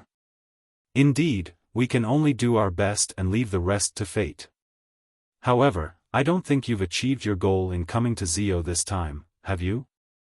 Shangguan Lingxiu heaved another deep sigh and said, "Loyalty and filial piety can't be fulfilled at the same time. Everything should be prioritized by the nation, family matters should naturally give way to this. Shangguan Lingxiu is a woman, but she knows that no egg can remain intact and the nest is overturned." Yun Yang smiled and said, "The Empire of Zio, in a sense, it has already been destroyed. Therefore, Senior Shangguan Wudi's wish all those years ago can be considered to have been fulfilled." Shangguan Lingxiu's eyes shone brightly. "Therefore, when I left this time, I brought back all of Senior Wudi's remains. How can the remains of Yutong's famed general be left in another country?" Supreme Cloud's voice was filled with reverence. "The remains of a loyal official should be laid to rest. General Wudi's long-cherished wish has been fulfilled as well. I'm sure Senior Shangguan Wudi would be comforted to know this in the afterlife." Looking at the bundle of remains and the memorial tablets in Supreme Cloud's hands, Shangguan Lingxiu felt an inexplicable surge in her heart. She felt a lump in her throat and actually cried tears of joy. 3 skeletons. 3 memorial tablets. The memorial tablets of Ancestor Wudi, his wife, and his son, the remains of a family of 3, had finally returned to the hands of the Shangguan family of generals.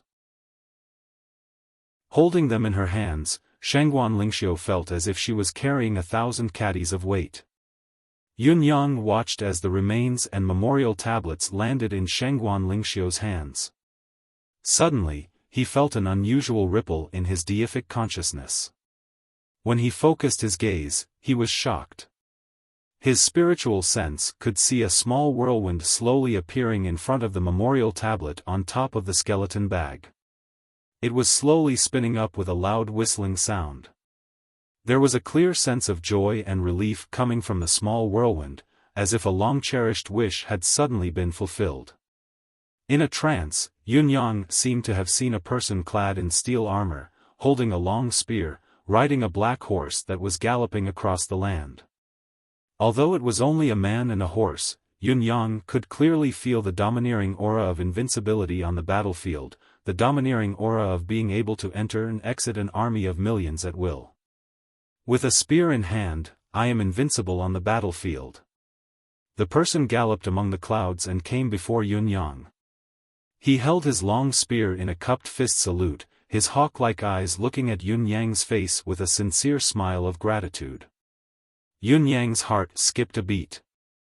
A sense of loyalty and lofty aspiration to fight on the battlefield for the country and the people suddenly filled his heart.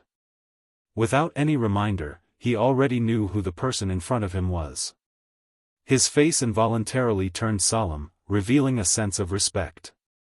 He raised his hand and returned a proper military salute. The middle-aged man smiled. It was a carefree smile. Somehow, when he saw the smile, Yunyang felt his extremely repressed emotions lighten up. He could not help smiling as well in response. However, what Shengguan Lingxiu saw now was different from what Yunyang had seen.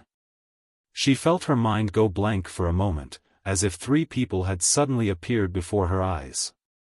A middle-aged man with a tall and muscular build, his face square and stern, his eyes as sharp and spirited as a hawk's. Beside him was a petite girl with a gentle face. Both of them stood in front of her as if they were real, looking at her with smiles on their faces that were filled with intimacy. In front of them was a little boy who seemed to be only 3 or 4 years old, yet he seemed to be only 2 or 3 years old at the same time. His face was filled with innocence.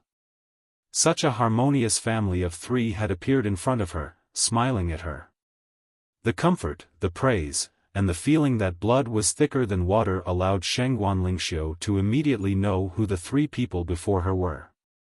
Ancestor peerless? Shengguan Lingxiu blurted out. Chapter 446. In front of Shengguan Lingxiu, the middle-aged man smiled. It was a smile of relief that came from letting go of everything and finally having no more worries. As for the gentle lady beside him, she pointed at Shengguan Lingxiu and then at Lord Supreme Cloud, who was standing beside her. Then, she held her husband's hand tightly in hers. Looking at Shengguan Lingxiu's smile, there was a strange meaning to it. It seemed to be a blessing, a reminder, and also, however, the middle-aged man shook his head and held his wife's hand tightly, as if his wife wanted to say something but was stopped by her husband. A helpless smile hung on the gentle lady's face. She glanced at Shengguan Lingxiu again, the corners of her lips curling into a smile. Then, the man and the lady turned at the same time and bowed solemnly in the direction of Tiantang in the east. Then, they straightened up and turned back to look at Shengguan Lingxiu once more. The middle-aged man waved his hand. Then, he took the hand of the lady beside him and carried the child. A horse suddenly appeared in the air and the 3 of them landed on its back at the same time. The horse carried the 3 of them and galloped through the clouds and fog. As it galloped, both the man and the horse suddenly turned into a gust of wind and disappeared. Although the memorial tablets in front of Yunyang and Shengguan Lingxiu did not budge, the 3 parcels that contained the bones suddenly deflated at the same time. The difference in the weight in her hands was obvious. Shengguan Lingxiu felt like she had just woken up from a dream and quickly opened the parcels to look at the contents. As expected, there was nothing left in the 3 skeletal bundles, only a pile of white ashes remained. That was Ancestor Wudi. Shengguan Lingxiu's eyes were misty with tears but she was smiling. The old man's wish has finally been fulfilled. He left in peace, bringing his beloved wife and son to the netherworld to accompany them. Yunyang heaved a long sigh of relief and said, "Today has been an eye-opener for me as well. It's true that the heroic spirit lives on forever." Shengguan Lingxiu smiled through her tears and said, "This is also my first time seeing Ancestor Wudi. He is indeed a senior of the Shengguan family of generals. Such grace and bearing have never been seen by any other general today." Yunyang said in a low voice, "Invincible is invincible." He had to admit that it was no wonder the empire of Zhou had resorted to despicable means to destroy General Shengguan Wudi back then. His invincible aura was truly admirable. It was as if, even in the midst of a 1,000,000-strong army, as long as this person rode out, he would be an invincible existence. He was an invincible hero. This feeling had long been deeply engraved in the hearts of everyone on both sides. No one believed that they could defeat such an expert on the battlefield. Unparalleled divine general.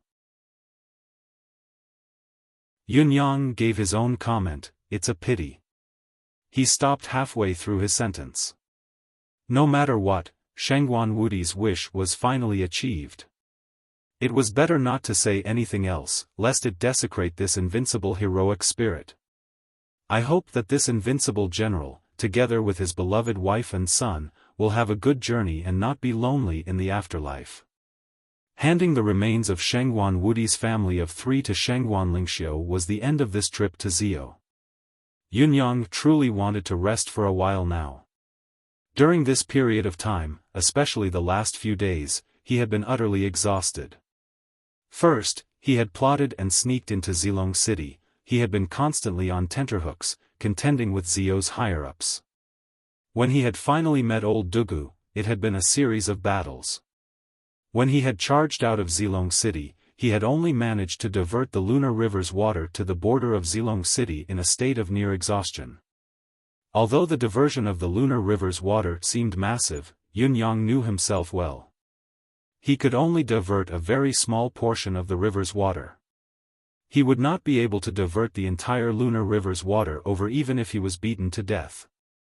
The billowing white waves that everyone saw were real, but other than the monstrous waves at the front, there were only a few scattered streams of water at the back.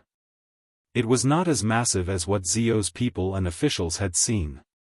The terrifying, boundless water was actually a bluff that Yunyang had created with his holy water charm. Life was like a show, it all depended on one's acting skills.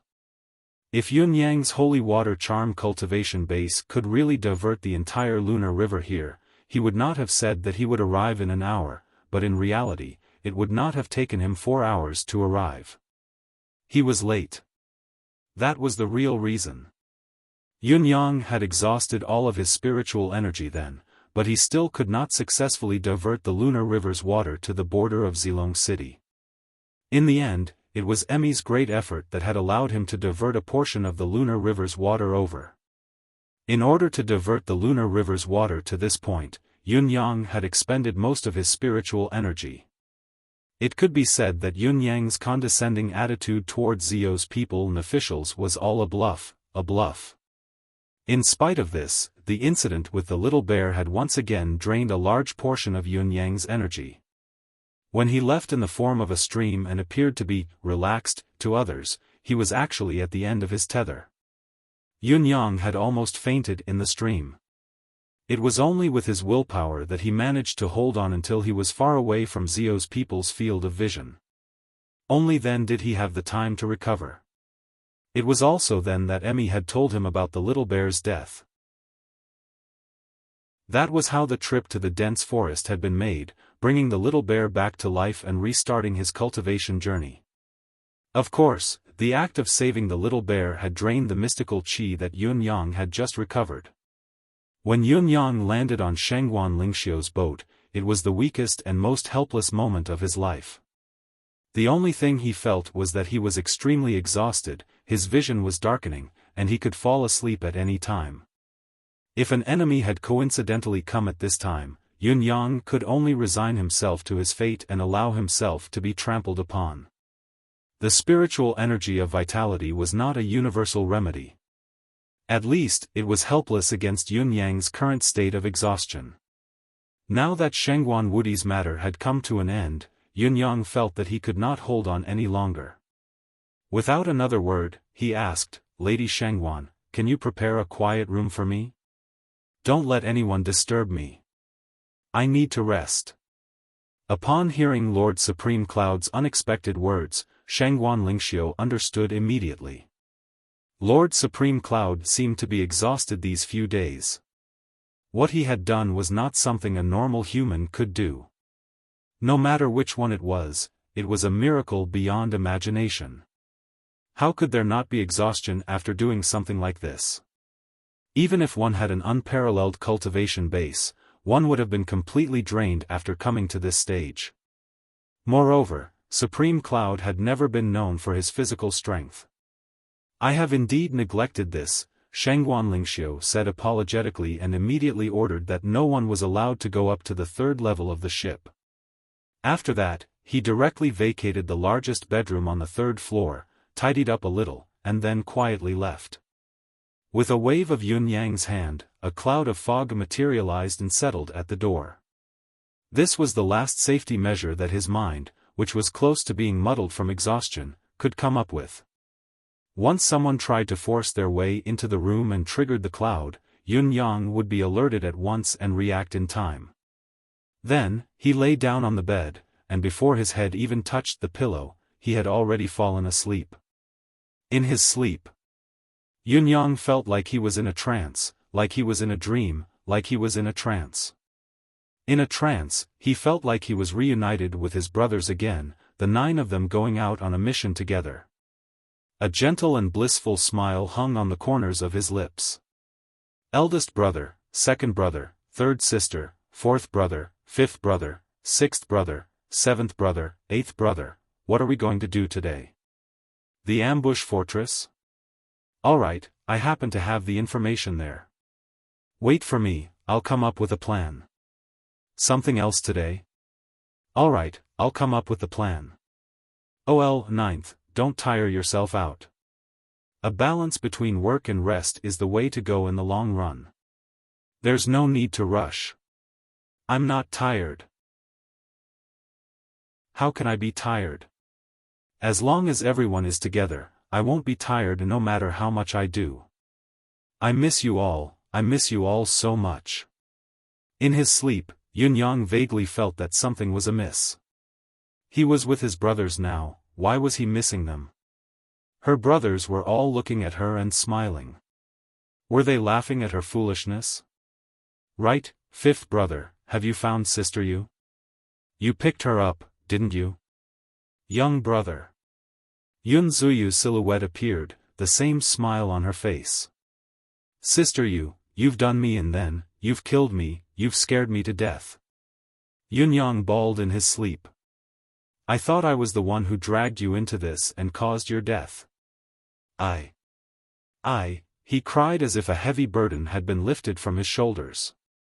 All the accumulated stress, grievances, and longing that had been buried in his heart poured out like a broken dam. Yun Yang, who was sleeping quietly on the bed, wore a smile that came from the bottom of his heart, but the corners of his eyes were filled with tears. The laughter in his dream continued, the 9 Supremes were still carrying out their missions endlessly. Yun Yang only hoped that the missions would never be completed.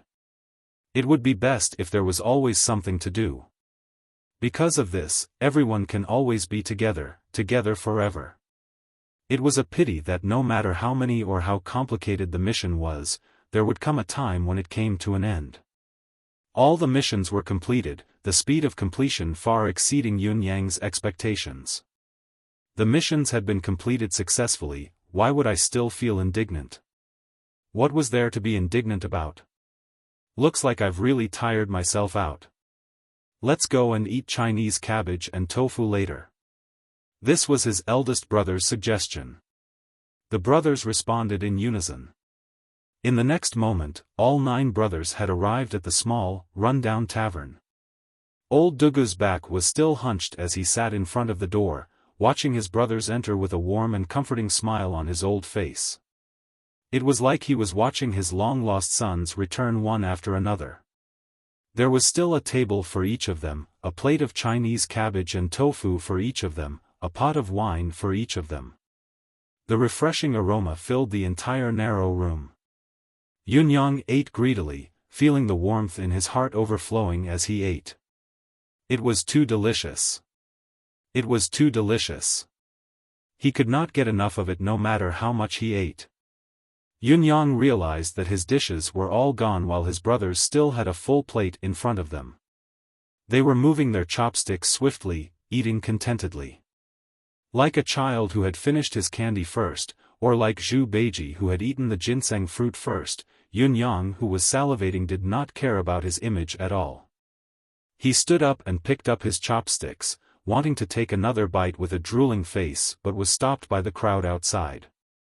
You're not letting me eat? Yun Yang was stunned. The eldest, Supreme Earth, raised his head.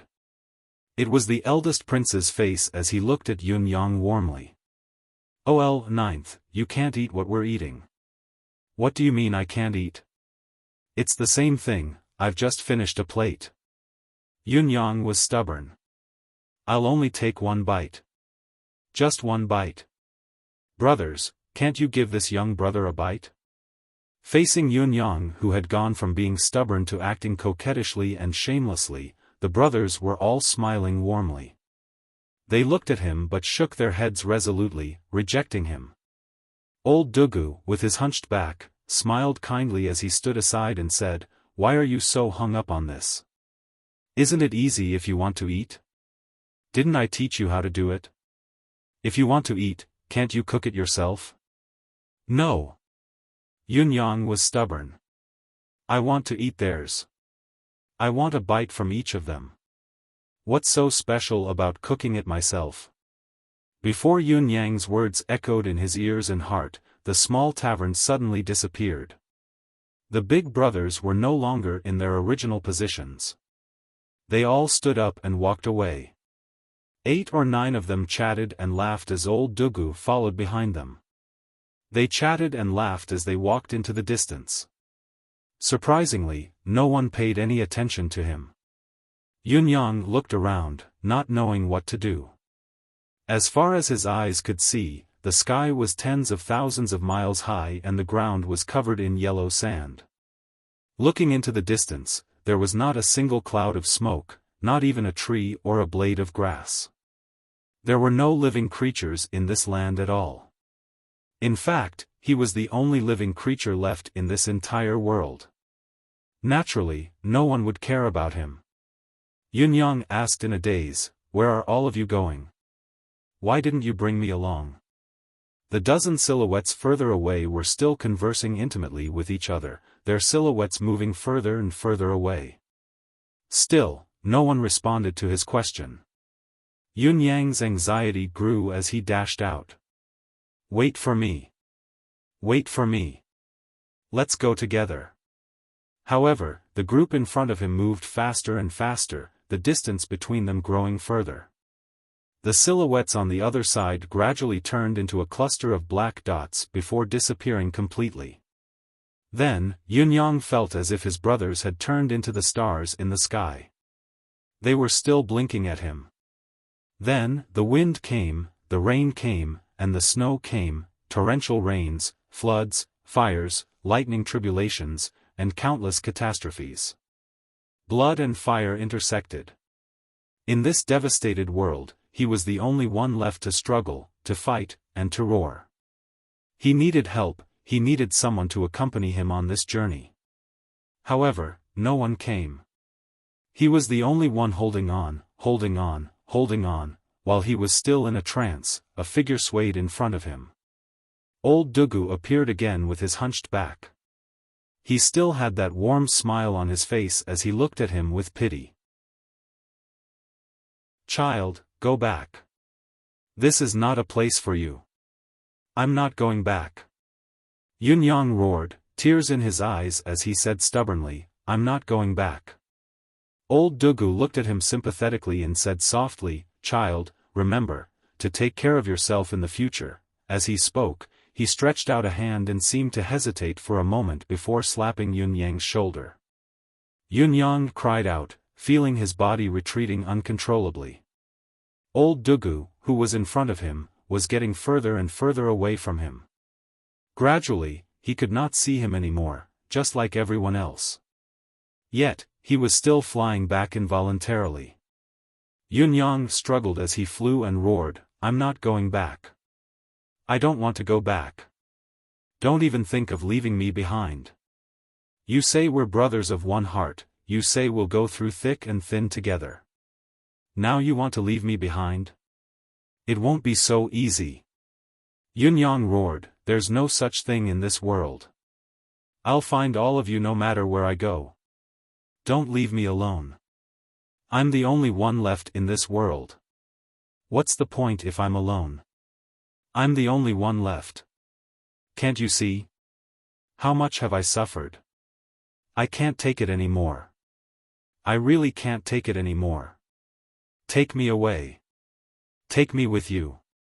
Take me with you." Wait for me. Big brothers, wait for me. Wait for me. Outside. Shangguan Lingxiu's face was wet with tears, her expression forlorn. She had been sitting here since yesterday while Supreme Cloud had slept for a day and a night. Later on, for some reason, as if he had encountered a nightmare, he cried and screamed uncontrollably.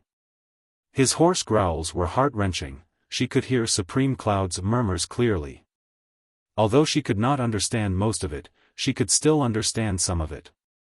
These were things that Supreme Cloud would never have said even if he was beaten to death when he was awake. He was a god in the empire of Yutang. A living god. How could he show such fragile emotions? Perhaps, only when he was so tired that he couldn't support himself, so tired that he couldn't control his subconscious mind, coupled with the huge blow to his body and mind, when he really couldn't bear it, would he vent a little in the dream? Especially when he heard, "I'm not going back, I don't want to go back. Don't even think of leaving me behind. Don't leave me alone. I'm the only one left in this world. Can't you all see how much I'm suffering? I can't take it anymore. Take me away. I miss you all so much." Shangguan Lingxiu was sobbing her eyes out. If she were in his shoes, if she were Supreme Cloud and her brothers who had always been like brothers had all died in battle in a day, what would happen to her if she was left alone in this world? What was more, she would have to shoulder so many responsibilities when she was the only one left. Almost the entire empire's mental support was on her shoulders. She still had to take revenge. She still had to do things. She still had to shoulder responsibilities. She had to fight and kill.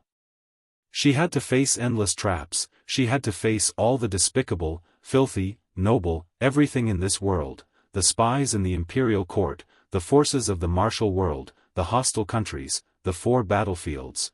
All of these were originally the shared responsibilities of 9 people, each with their own division of labor and effort. Now that there was only one person left, the workload had multiplied.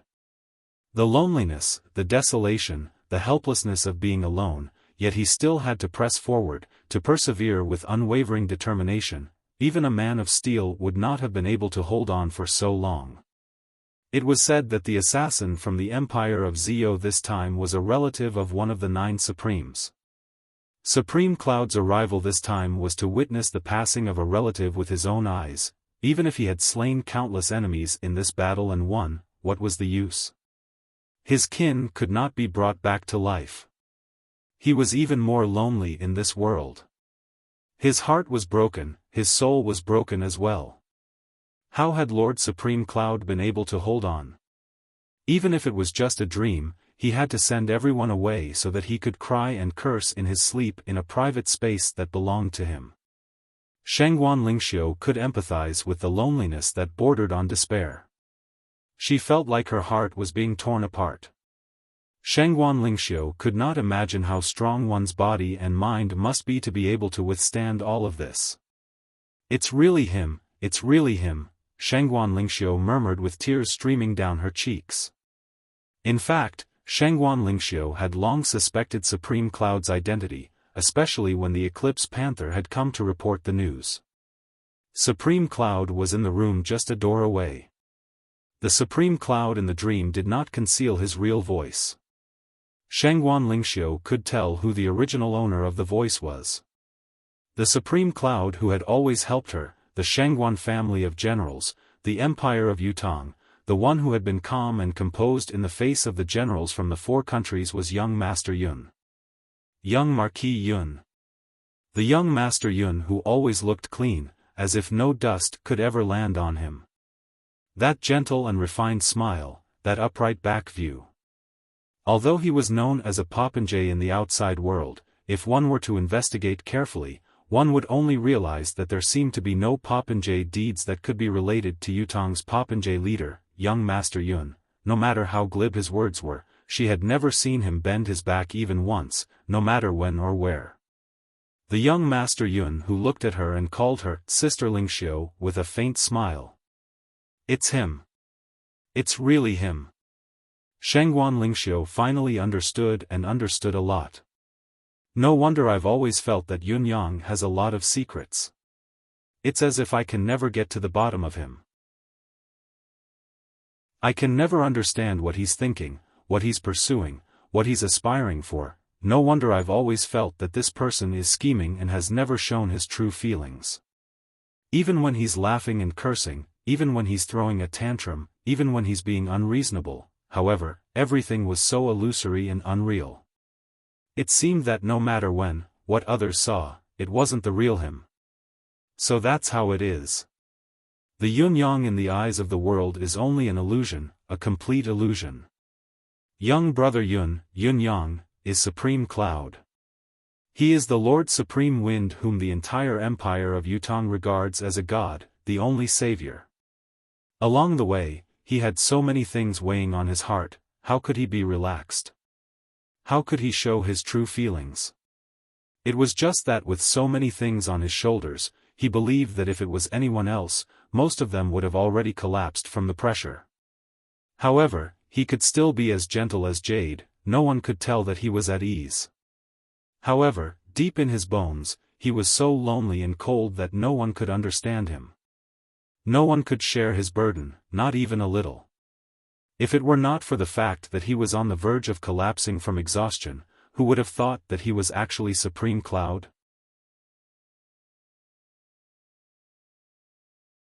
Chapter 447. Shangguan Lingxiu could only feel her heart trembling. Lord Supreme Cloud. In the room.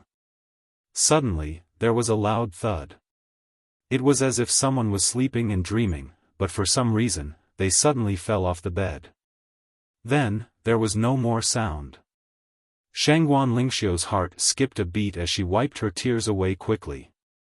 Almost at the same time, the door finally opened with a squeak. Supreme Cloud's silhouette was still the same as when she had last seen him in Zilong City.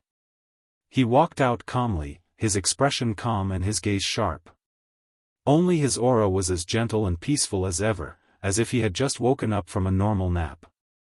He was brimming with energy and vigor. The uncontrollable hysteria in the dream could not be seen at all. As Supreme Cloud opened the door, he was not surprised to see Shangguan Lingxiu sitting on a chair a few feet away from him. Her face was propped up by her hand as if she was dozing off. In fact, Yun Yang dared not continue sleeping because he had sensed someone at the door. However, he could not help being stunned when he saw that it was Shangguan Lingxiu.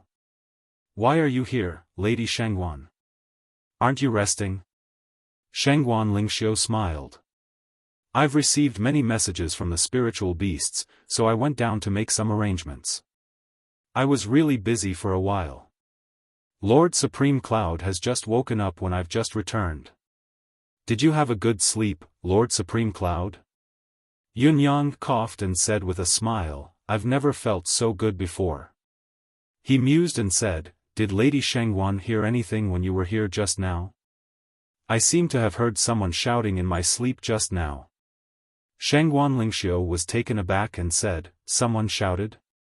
Yun Yang nodded. No. Maybe it's just an illusion of me being in a dream." He smiled and said, "This time, the Shangguan family of generals has finally gotten what they wanted. General Wudi's remains have been returned and his wish is fulfilled. However, I still have something to attend to. When I return to Tiantang, I'm afraid I won't be able to congratulate you personally. I apologize in advance." Shangguan Lingxiu smiled and said, "The Shangguan family will always remember Lord Supreme Cloud's kindness." Yun Yang waved his hand dismissively. "Forget it now. It's just something I did along the way, there's no need to worry about it." Shangguan Lingxiu did not want to linger on the topic, so she said kindly, "Sir, you must be hungry after sleeping for so long. What would you like to eat? I'll arrange for someone to do it immediately." Yun Yang's eyes flashed as he said slowly, "Is there cabbage and tofu on the ship? I want to make a dish by myself." "Tofu with cabbage?" Shangguan Lingxiu was visibly taken aback when she heard the name of the dish. Supreme Cloud had proposed to cook it himself in such a serious manner, but the ingredients were extremely common: cabbage and tofu. It would have been unexpected and unimaginable if anyone knew about it. Yes. Cabbage, a common dish that could be stored well, was naturally stocked on the ship. Although tofu was not a common ingredient on the ship, the Shangguan family of generals was well prepared for this trip, and there seemed to be tofu in the storeroom. Shangguan Lingxiu paused and said, "I'll ask someone to make it for you right away." Shangguan Lingxiu's suggestion was a decision she had made after much deliberation. Yun Yang had said that he wanted to cook personally, but what he was making was the most common cabbage and tofu. Perhaps he was using the most common ingredients and the most common taste to disguise his identity, or perhaps he was being cautious of himself. Or perhaps he was just like Shangguan Lingxiu, who did not know how to cook at all and had no choice but to make a cabbage and tofu to appease his hunger, continuing his disguise to the end. Shangguan Lingxiu, who felt that she understood Yun Yang's feelings and loved him even more, naturally wanted to help Yun Yang. She would personally supervise the chef later. The Chinese cabbage and tofu made by the chef would surely taste better than Lord Supreme Cloud, who did not seem to know how to cook. Yun Yang said slowly, "I said that I want to make it myself. I want to make this dish myself." "You're really going to make it yourself?" Shangguan Lingxiu's eyes widened. "You know how to cook?" Yun Yang smiled faintly. "I don't really know how to make other dishes, but this one." Shangguan Lingxiu watched in amazement from the side, watching as Lord Yun worked personally and busied himself. First, it was the 2 cabbages that had been carefully selected. Yun Yang peeled off all the leaves on the outer layer, leaving only a small ball of tender cabbage core on the innermost layer. Then, he carefully peeled the tender core piece by piece and washed it with clean water using the holy water charm. Then, he began the next step, cutting the meat, adding oil, seasoning, and so on. Basically, he had to think carefully about every step before he took action. Shangguan Lingxiu was growing more curious about a certain someone's actions. Yun Yang's every step seemed to be orderly, yet each step was like a pilgrimage. It was unprecedentedly solemn, serious, and meticulous. Each step was like a fixed program, not a single strand out of place. As the ingredients were placed into the wok and simmered, the aroma wafted out. Yun Yang closed his eyes at the right time and sniffed lightly, saying in an intoxicated tone, "It smells so good." Was it good? Did Chinese cabbage and tofu not smell like this? Was there anything special about it? Although Shangguan Lingxiu was a girl, she did not know how to cook. She had rarely been in the kitchen, but she had tasted her fair share of delicacies. Still, she could not see anything special or unique about Yun Yang's Chinese cabbage and tofu. Could it be that the uniqueness did not lie in the cabbage but in the tofu? The cooking process had come to the last step. When the tofu was added, the aroma grew thicker. However, when the Chinese cabbage had completely melted in the wok, the fire was extinguished and the lid was put back on. After a while, the Chinese cabbage and tofu dish came to an end. Shangguan Lingxiu was still filled with curiosity. Even if it was a success, what was the uniqueness of this dish? Lord Supreme Cloud was treating it so seriously, with such fanfare, treating it with such seriousness and focus. There must be something different about this dish. Yun Yang was not in a hurry to put it on the plate. He was still carefully identifying the aroma of the dish. Was it exactly the same as the Chinese cabbage and tofu that old Dugu had made in his memory? Finally, he sighed in satisfaction. Although the Chinese cabbage and tofu he had cooked was still a little lacking compared to the delicacy in his memory, it was not too far off. He believed that he could recreate the flavor of the past if he cooked it a few more times. "Do you have wine?" Shangguan Lingxiu smiled and said, "Of course. How can there be no wine on a ship filled with soldiers?" Why don't I accompany Lord Supreme Cloud for a drink? If it had been before she knew about Supreme Cloud's true identity, Shangguan Lingxiu would never have suggested this. Now that she knew that Supreme Cloud was Yun Yang, she wanted to accompany her lover for a meal. A strange expression flashed across Yun Yang's face before it disappeared as quickly as it came. He said softly, "I think I'll drink some myself." Shangguan Lingxiu was taken aback before she replied, "All right." She was surprised. Could this Chinese cabbage and tofu have some sort of rare history? What past was it tied to? Now, his gaze, expression, and temperament were really very strange. It was as if he was filled with an indescribable emotion. Yun Yang drank a mouthful of wine and ate a mouthful of Chinese cabbage and tofu. Every mouthful he took seemed to be meaningful in Shangguan Lingxiu's eyes. Yun Yang ate the whole afternoon of the huge pot of Chinese cabbage and tofu. He ate quietly on the wavering ship.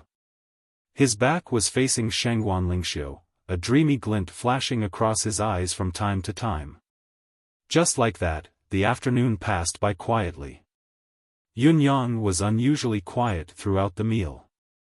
Other than taking a mouthful of food and a sip of wine, he did not care about anything else. Whether it was the Nine Heavens dictum's message or anything else, he paid no attention to it.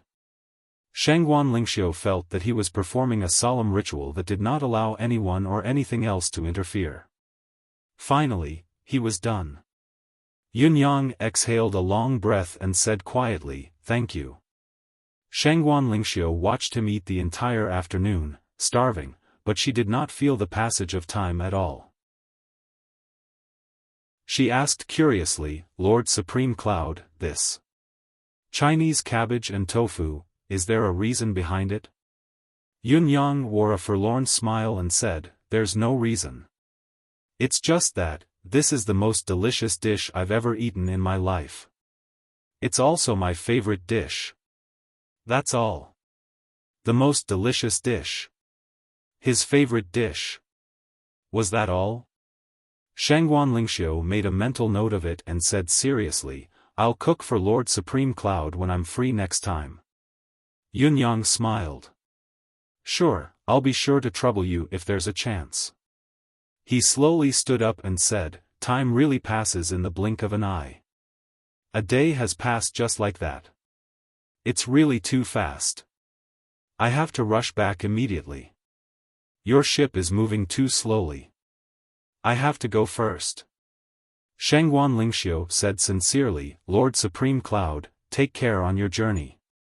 Yun Yang nodded and soared into the sky without another word. With a swoosh, the colorful clouds in the sky gathered and the wind blew. A cloud floated away from the ship's bow.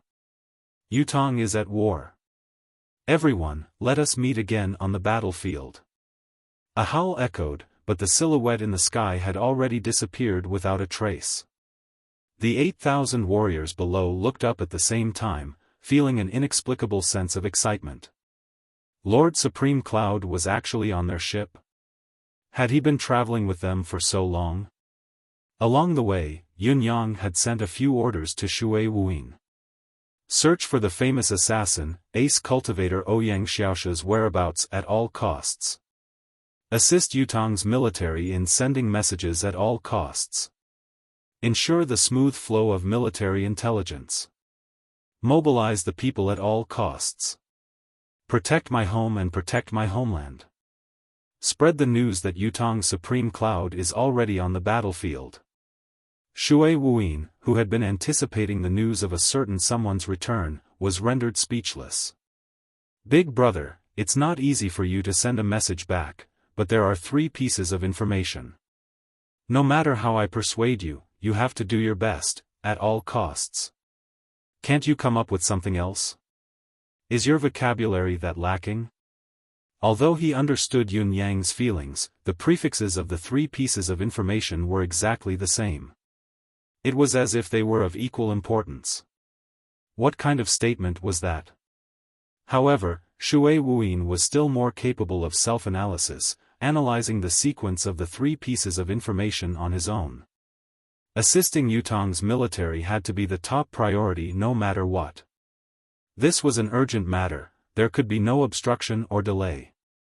Then, he would mobilize the people to protect their own homes. Only by working together could they overcome this crisis. These two pieces of information were actually a series of actions that came along with the flow. As for Ouyang Xiaosha's news, it was placed at the end of the list. It was already a time of crisis. Relevant clues, especially when it was a relatively unfamiliar name, had to be temporarily shelved. It would not be too late to search for this person's tracks when Yutong's war was averted. As for the news that Supreme Cloud had already gone to the battlefield, Shui Wuyin had already released the news before Yun Yang had issued the order. Halfway through his journey back to the east, Yun Yang was surprised to see the Empire of Zio's army retreating from the frontline like a long dragon. It was an army that was already halfway to the battlefield, waiting to reinforce it. Further ahead, there were many more troops who were setting up camp and packing up. It looked like the Empire of Zio was really going to withdraw from the four-nation siege this time. Since this was the case, Yun Yang did not waste any more time on the Empire of Zio's side. He took a detour to the southern border and rushed to reinforce it. Compared to the northern battlefield, Yun Yang was relatively more assured about Taizheng. Since he was going to reinforce, he had to make a round trip before returning. If he were to travel in a straight line, the time would be much shorter, but he would inevitably waste a lot of places that could be taken care of. When Yun Yang arrived at the southern border, the war between Daiyuan and Yutong had already erupted. The battle was intense and unusually brutal. The marshal of Yutong's southern border who was facing the empire of Daiyuan's massive military force was Leng Daoyin's eldest son, Leng Shan. The southern border's marshal, Leng Shan, was at a critical juncture where he was overwhelmed and flustered. Leng Shan's military talent and cultivation, strategy and tactics, were not inferior to the other party. No, it should be said that Leng Shan's military talent was not inferior to anyone in this world. In the past, it was only because he was the son of Yutong's marshal, Leng Daoyin, that his reputation was slightly inferior to that of Fu Baogua, Ongbuotao, and Taizheng. With such a capable general holding the fort, the southern border should be worry-free.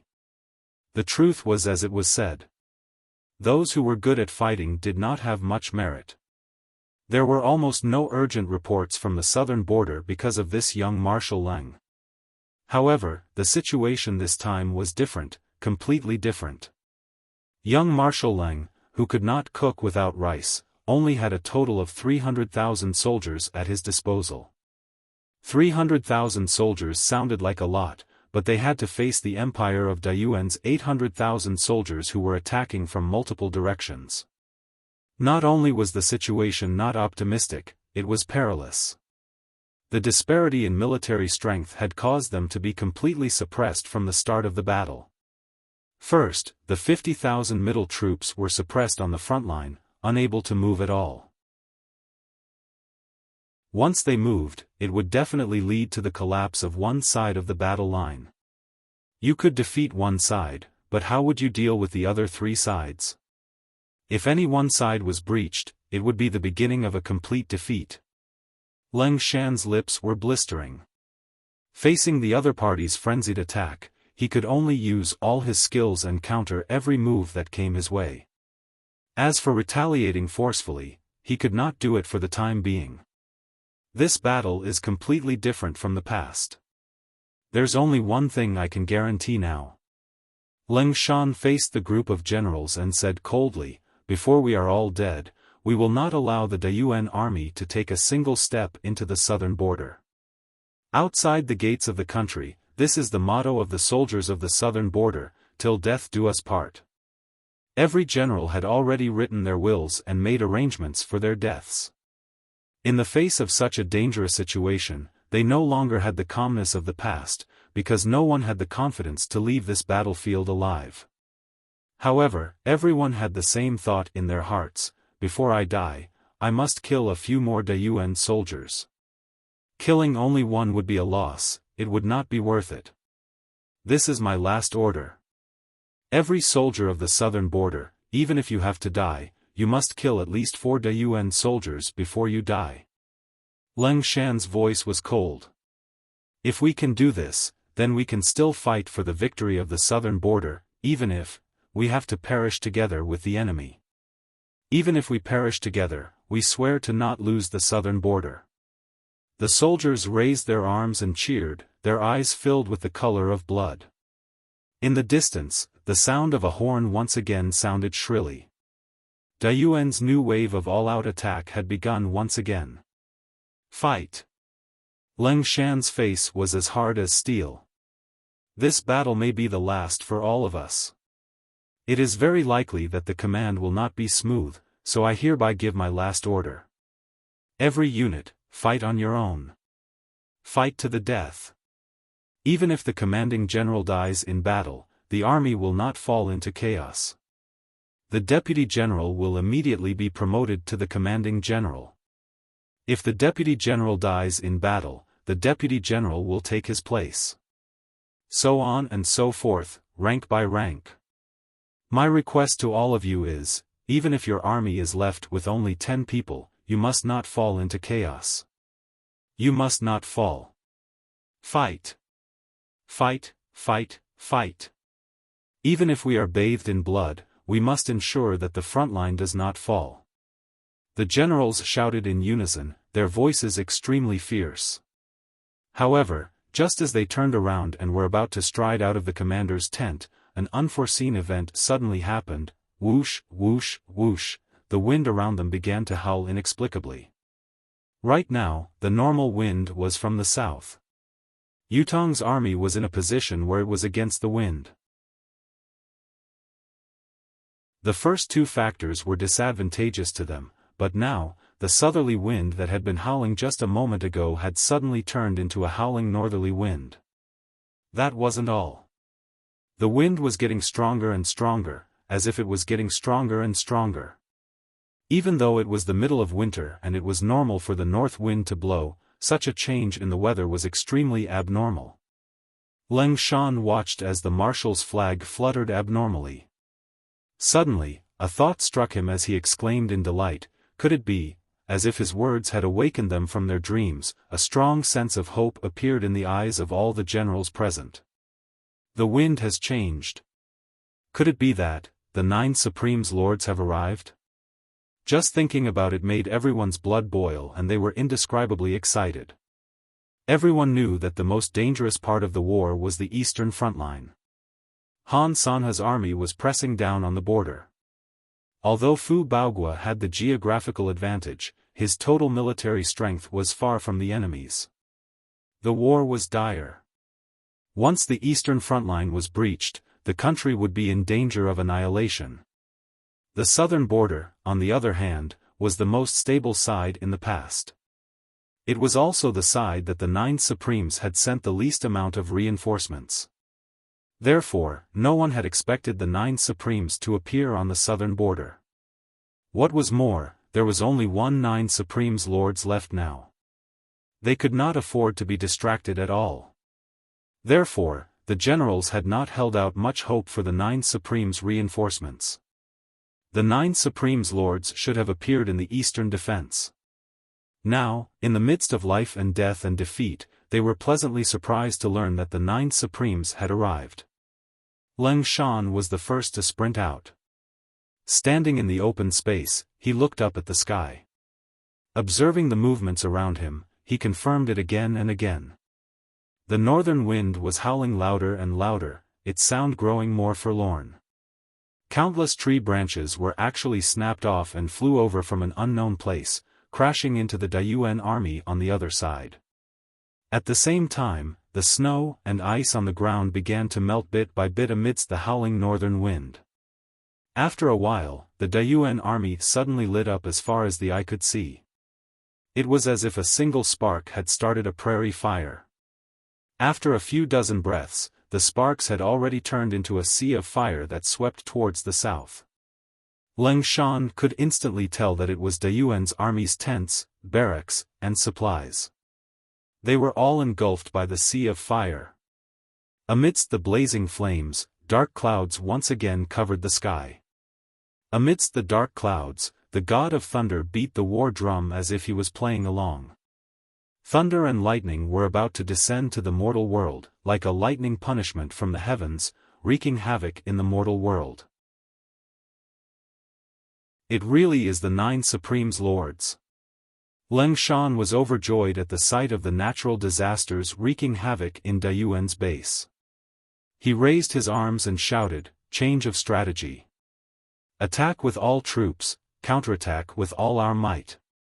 We will not return without victory." Chapter 448. The sonorous sound of a horn rang out as the war drums of the entire military base thumped loudly. Someone was shouting crazily, "The 9 Supremes Lords are here. The Marshal has ordered the entire army to attack and counterattack.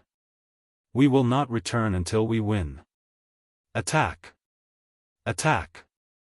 We will not return until we win." On the other side, De Yuan's camp was in a state of complete chaos. Many of the generals wore expressions of despair and dejection. Victory was right in front of them and the golden opportunity to break through the southern border's defense was within reach. Why had the 9 Supremes come? The empire of Dayuan's marshal stared blankly at the raging northern wind in the sky, the sparks around him, and the lightning bolts in the sky. Suddenly, he spat out a mouthful of blood. "Isn't this a trap?" He mumbled in a daze. "Didn't the Empire of Zio say that they've trapped Supreme Cloud? Are they about to annihilate the 9 Supremes? Why would Supreme Cloud suddenly appear here? Why is this happening? If you can't trap him, you should have said so earlier. Now that he's here, his manifestation powers are even more powerful than the 9 Supremes' combined power. Won't the lives of hundreds of thousands of Empire of Dayuan's disciples be buried in the false information? This is. You should have said so earlier. You could have said so earlier. If you had, this old man would have set up a formation to defend against the 9 Supremes' attack. Even if we still couldn't defend ourselves, we wouldn't have suffered such a heavy loss like we are now." It was at this moment that the situation continued to develop in a direction that was not in the Empire of Dayuan's favor. The color of blood suddenly lit up. All the soldiers of the Empire of Dayuan who had been injured before, without exception, felt the blood in their bodies boiling for some reason. It even gushed out from their wounds like a spring. Even those with better physiques would feel extremely weak. As for those with weaker physiques, those who had lost too much blood would immediately die in the blood bank. At least thousands of soldiers had perished because of this.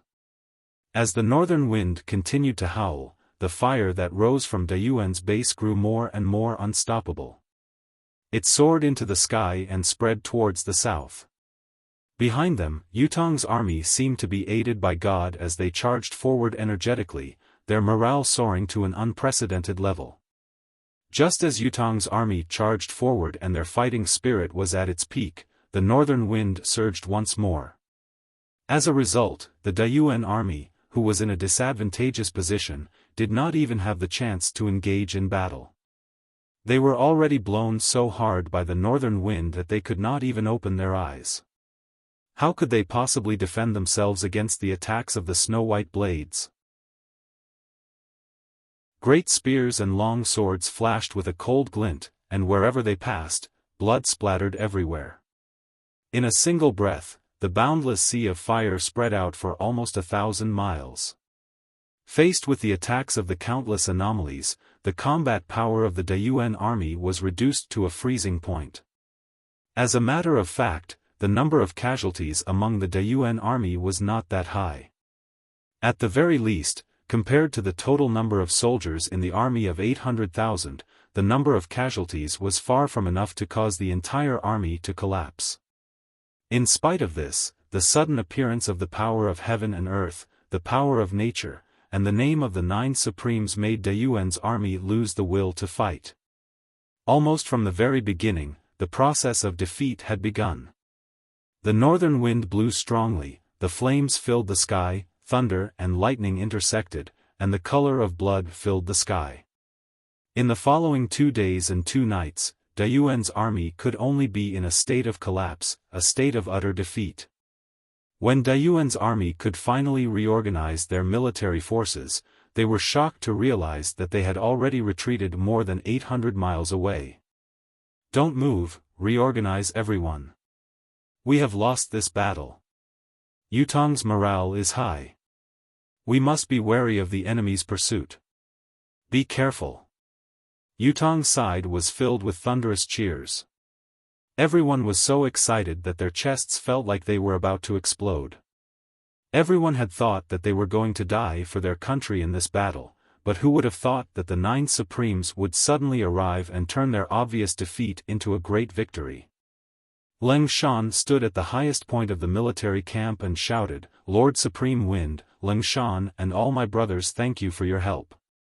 I wonder if Lord Supreme Wind can come down for a chat." Zio's news had yet to reach here, so Leng Shan still thought that the person in front of him was Lord Supreme Wind and no one else. Once he spoke, the entire battlefield was silent, waiting for the person in the sky to appear. All the warriors lifted their heads, gazing at the sky with excitement and longing. They wondered if Lord Supreme Wind could come down for a chat. The wind and clouds in the sky surged as a silhouette appeared quietly among the clouds. "The eastern border is in an emergency, I must rush over as soon as possible. Marshal Leng has always guarded the southern border without negligence. As long as we don't advance rashly, the southern border will be safe. Brothers of the southern border, we shall meet again when Marshal Leng returns to the capital." The cheers were thunderous. "It's a promise, Lord Supreme Wind is mighty." The sound of the wind rose again as Lord Supreme Wind's silhouette disappeared. The gale billowed as it sped towards the northeast, its momentum shaking the heavens. "Brothers, it's up to us now." Leng Shan shouted excitedly, "Lord Supreme Wind has already laid the foundation for our victory. If we still lose this battle, we might as well hang ourselves. Otherwise, we'll be a laughing stock." "Ha ha ha," the generals guffawed. "This time, we'll definitely beat Yuan's children until they run away." High up in the sky, Yun Yang, who had turned into a breeze, was sprinting at full speed. The wind howled, sharp as a knife. Whitey Three's legs had long been reattached, but its injuries had yet to heal, so it was still very weak. The current situation was very different from before. Yun Yang, who had recovered his manifestation powers, naturally would not use the 2 Whitey's gliding ability. Instead, he nurtured the 2 Whitey's physical bodies with the air of vitality as he traveled, hugging them in his arms.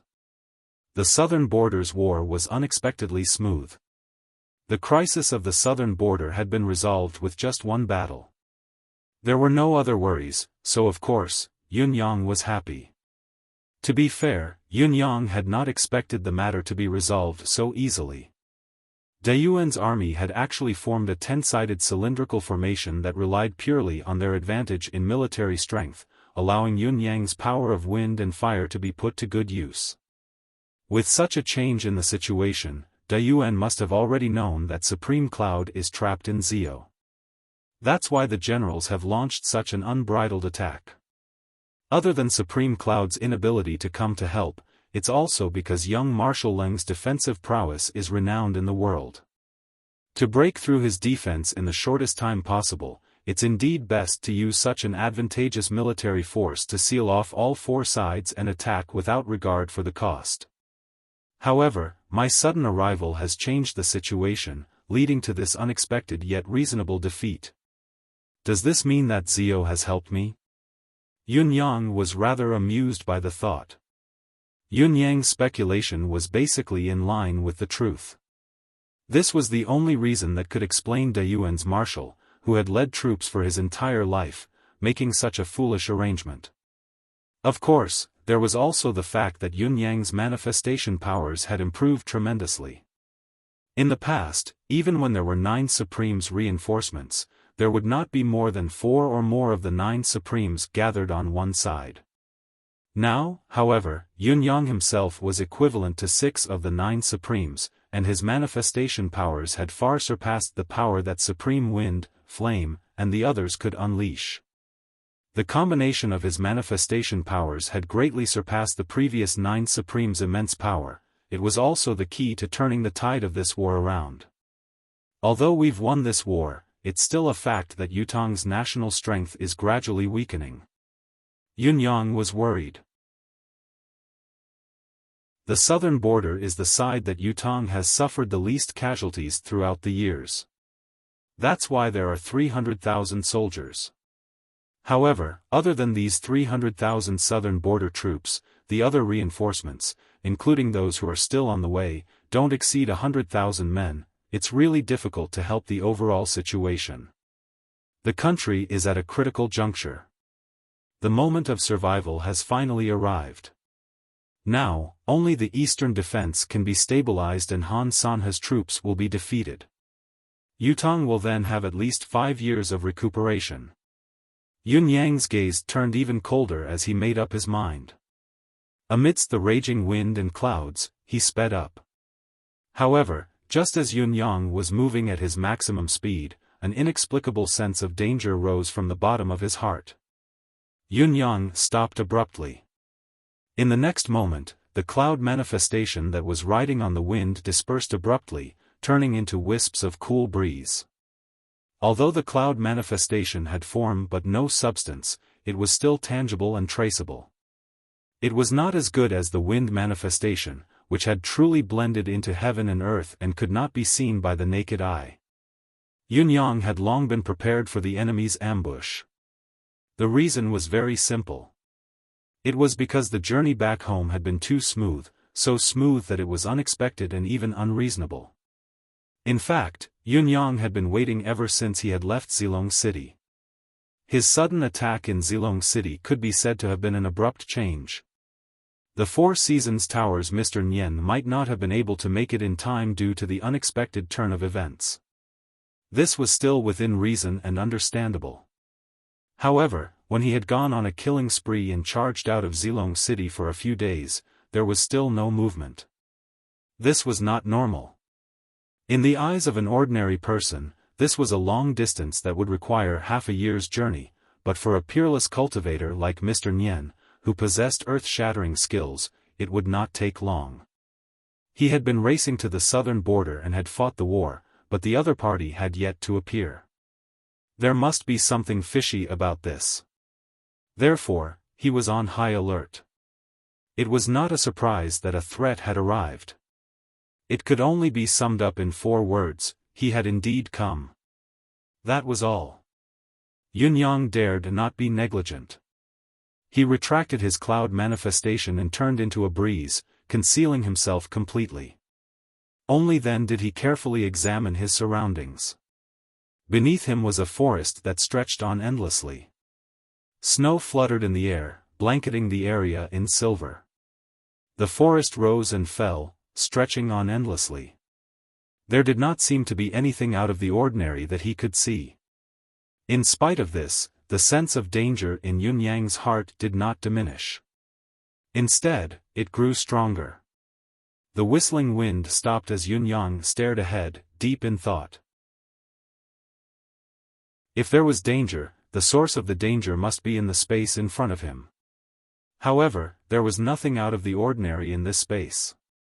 Could it be that there's another spiritual restraining formation ahead? But this isn't possible, is it? Yun-yang frowned. The speed of my wind and cloud manifestation is unparalleled in this world. No one can surpass me. Besides, I've unexpectedly rushed to the southern border first. My tracks are hard to predict. After taking such a big detour, who can catch up to me and set up a spiritual restraining formation on a path that I must pass through without any prior signs? What's more, it's above such a huge stretch of forest. If it's not a spiritual restraining formation, what kind of dangerous trap is there? It can't be a direct kill, can it?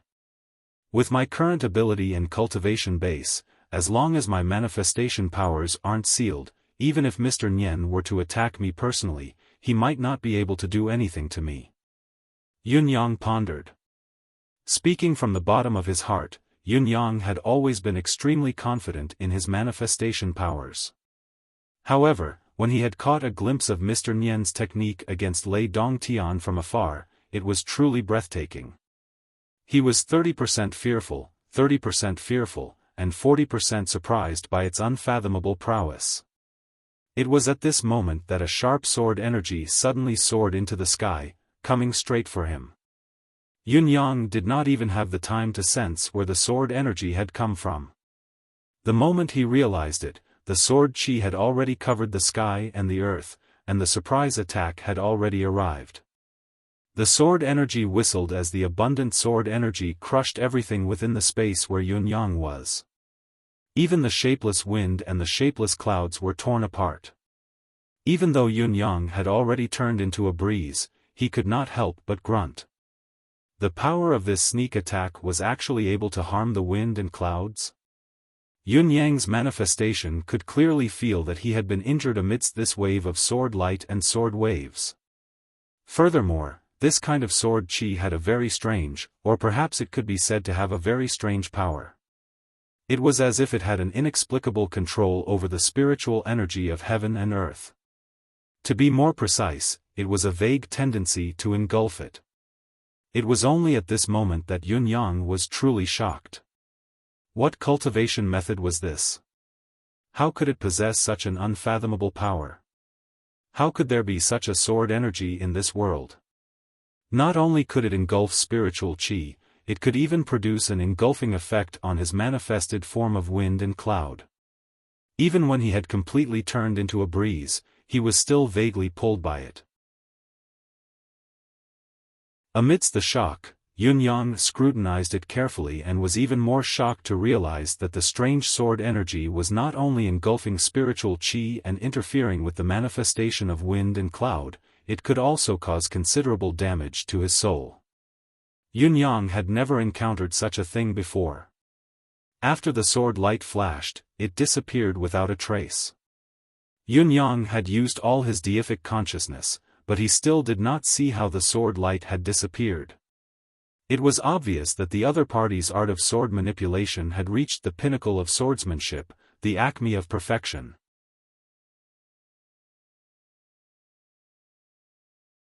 Chapter 449.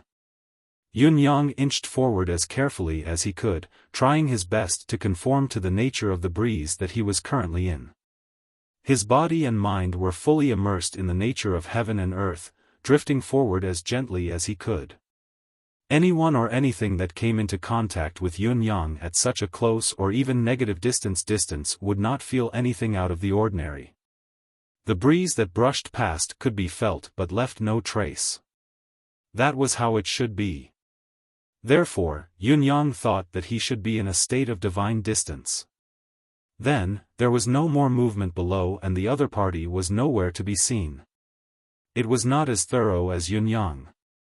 Whether it was the person, the sword, the aura, the deific consciousness, or even the attack, it was as if they did not exist at all. Only the instinctive sense of danger that originated from a cultivator was still present. Yun Yang knew that the crisis was far from over. The quieter it was now, the more dangerous it was. If he were to let his guard down for even a moment, it would be the moment of his demise. Maintaining the state of divine distance, he drifted forward for about a dozen miles. Suddenly, Yun Yang felt like he had bumped into something. Perhaps, he had come into contact with something unusual. It was as if there was an invisible barrier that connected heaven and earth, blocking him within a certain range. He had come into contact with the edge of that range and thus, he had touched it. The moment Yun Yang came into contact with the barrier, he knew that something was amiss. He immediately turned into a stream of wind with a swoosh, the manifestation of the wind retreating 1,000 feet away. Almost at the same time as Yun Yang moved, another bizarre sword light appeared out of nowhere, slicing the space that he had come into contact with into pieces. Everything in that space was annihilated at once. Shockingly, a black hole was slowly repairing itself. Yun-yang let out another soft grunt in his heart. Although he had reacted in time and dispersed swiftly, he could not help but be slightly affected by the sword energy, causing his soul to feel waves of excruciating pain that felt like it was being sliced apart. At the same time, his mind was filled with a hazy feeling. His internal organs were churning as well, as if they were on fire. The damage caused to him by this sword was much more intense than the previous one. His body, mind, divine sense, and divine soul had all been attacked. Yun-yang even suspected that the strange sword energy was designed to target his manifestation. It was not aimed at the physical body but only at the soul, causing the soul to backfire on his body and mind and even indirectly injure his physical body. Such power was truly terrifying. Yun-yang's alarmed heart had been raised to another level. The sword light seemed to have succeeded, but it also seemed to have failed. It didn't linger on the spot, but disappeared again, as if it didn't exist. It was as if it had melted into the air. From beginning to end, no one could see where it came from or where it was going. This scene was extremely strange and indescribable. The sense of danger that Yun-yang felt grew stronger than before. Yun-yang climbed swiftly. He was at least 10,000 feet above the ground, but even at such a high altitude, he could still clearly feel the sense of danger following him like a parasite. Even if it was only for a moment, it did not leave him. Yun-yang grumbled inwardly. Yun-yang had never been someone who would give up easily. Otherwise, he would not have taken the risk to go there despite knowing that there was a spiritual restraining formation in Zilong City. He would not have chosen to bluff and threaten Zio's emperor and officials to take back the Yellow Bear's mystical core despite knowing the limits of his ability. There were too many similar examples. However, Yun-yang really did not know how to deal with it now. The ability of this person who was lurking in the dark before him was not something that he could fight against. To Yun-yang's knowledge, his strength was even more powerful than Ling Xiaozui's back then. Could it be that Mr. Nian had come personally? However, how could Mr. Nian be so strong? What kind of standard was this? Could it be that his estimation of Ling Xiaozui's ability had been wrong? It should be so. It was just like how he had thought that Old Bai was very strong, but Old Bai, who was already at the 6th level of Heaven Realm, was still no match for Jun Moyan's sword. It seemed that ignorance was bliss. Just as Yun-yang's thoughts were drifting, the strange sword light attacked again. Just like before, it flashed by and didn't stop. Then, it disappeared. Once again, Yun-yang felt that his divine soul was affected. Yun-yang made a quick calculation. The other party seemed to have used some unknown method to know that he was within this space. Now, the other party's sword force had completely locked down a radius of about 50,000 feet. This was undoubtedly a vast area. However, the other party's sword, speed, and force could ignore the distance between them. It could appear wherever it wanted to. If he continued to stay here, he might be killed by the other party in the next moment. There was no chance of luck in this. Even if he could transform into thousands of clones, with the other party's skill, if 10 strikes were not enough, 100 strikes would not be enough. Under the continuous attacks, he could always be fatally wounded. Finally, he could no longer maintain his wind manifestation. It was Yun-yang's first time encountering such a situation. Despite the fear in his heart, he could not just sit and wait to be captured. Thus, he began to think anxiously about how he could escape and get himself out of this dangerous situation. Right now, the most critical thing was still the geographical advantage. The other party had set up a strange barrier to restrict him within a certain area. He had to change this flaw to improve the current situation, but how could he do it? The wind was flowing towards the northeast now. If he changed the direction of the wind abruptly, there would definitely be an anomaly. The moment he changed, he might be caught and killed by the other party. If he turned into a cloud and left, it would most likely be the same. Blood? water? Fire? These few aspects would not do. None of them would do. There was also the lightning manifestation. The speed of the lightning manifestation was indeed faster than the wind, but the consumption was too intense and the target was obvious. Even if he really turned into lightning, he would still be killed by the other party with a snap of his fingers. Helpless, Yun-yang could only maintain his slow drifting trajectory, drifting towards the south. Yun-yang's movement was not without reason. The south was the closest to the ground and the highest spot of the mountain below. The enemy should be right here, riding his sword and pointing it at him. If he drifted north, he could stay away from the enemy, but it would definitely be the direction that the enemy was most concerned about. The more dangerous a place is, the safer it is. Now that I'm at my wit's end, I can only take the risk and do the opposite. Yun-yang continued to move south carefully. This time, he turned himself into thousands of wisps of wind and quietly separated himself from the barrier. Below, the sword light moved again. It flashed like before, and another space that was close to the barrier was instantly torn apart. This time, however, it did not affect Yun-yang at all. The sword light was aimless, and it was the first time Yun-yang was unharmed. However, the sword light did not vanish. Instead, it flashed 3 more times. Thousands of feet of space close to the north were torn into 3 large black holes almost at the same time. If Yun-yang had been within the range of these 3 black holes, even if he did not die, his wind manifestation would dissipate and he would be gravely injured. It could be said that Yun-yang's decision to continue moving thousands of feet to the south in this short period of time was extremely wise. The 3 lightning-fast swords did not cause him any harm. Even so, Yun-yang was still shaken by the swords, shuddering in fear. The astonishing might of these swords, especially when he personally witnessed it, was truly hard to describe the soul-stirring feeling he felt. Yun-yang did not even notice where the sword light came from or where it would eventually return to, even though he was watching from the sidelines. This was simply an inconceivable miracle.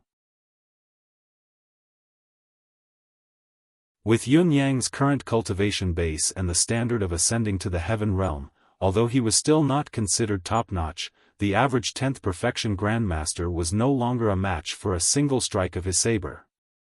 The battle in Zilong City had already proven this point. In spite of this, he still could not find even the slightest trace of this opponent he was facing now.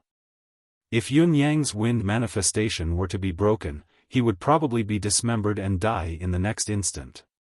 His soul would be destroyed as well, and he would be doomed eternally. He would be as dead as he could possibly be. After a few futile attacks in the north, the strange sword light suddenly paused for a breath's time, as if it was considering something. With a sudden thought, Yun-yang hurriedly maneuvered his wind manifestation to move to the north once more. His current position was where the void had been torn apart by the 3 consecutive slashes just now. Sure enough, as soon as he started to move, the strange and inexplicable sword light with terrifying destructive power flashed several times from the north to the south in the space of thousands of feet. It was obvious that Yun-yang's guess was right. The owner of the sword light had predicted Yun-yang's thoughts and countermeasure after his consecutive attacks failed, so he struck again without hesitation. If Yun-yang had been slightly slower, he would not have been able to avoid the series of attacks. While Yun-yang was still terrified, a sliver of delight rose in his heart. He had seen a turning point, or rather, the key to the outcome of this battle. Mr. Nian's wisdom is unparalleled and his strategy is profound. He's obviously confirmed that I'm in this area, so he'll definitely try his best to kill me. He won't miss this golden opportunity. However, it's one thing for him to confirm that I'm here, but it's another matter to lock onto my actual location. His continuous attacks from the north just now were not meant to kill, but to probe. When he noticed that something was amiss, he would definitely clear the area around him. Therefore, the area around him has become the most dangerous place again. Therefore, I've moved to the place where he attacked just now. This is the safest place right now. Yun Yang was thinking nervously. But what will he do after wiping out the south? How should I make use of the fact that he can't pinpoint my actual location? He's probably guessed that I'm hiding at the place where he attacked just now, which is why I'm temporarily safe. Then, after he sweeps through the space from the south to the south, should I continue heading north?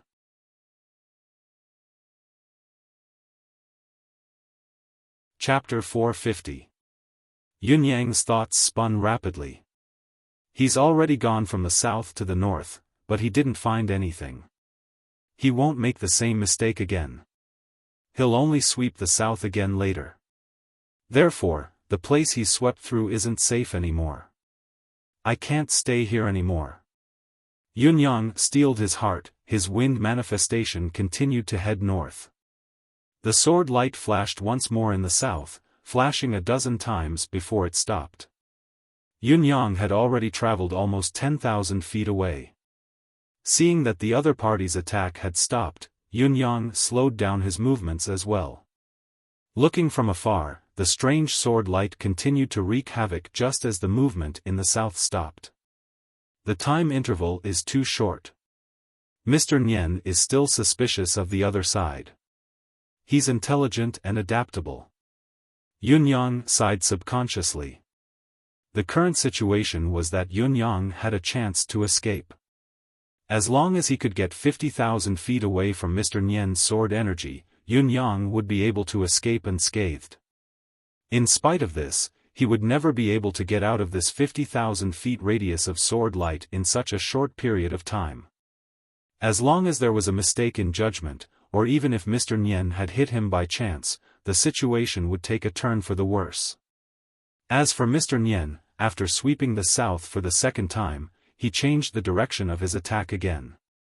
Yun Yang guessed that this time, it would be an all-encompassing, indiscriminate attack.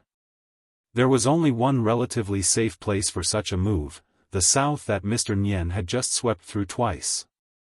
Yun Yang moved swiftly, rushing towards the area that was being ravaged by the lingering sword light. This was a battle of wits. Both parties were highly intelligent.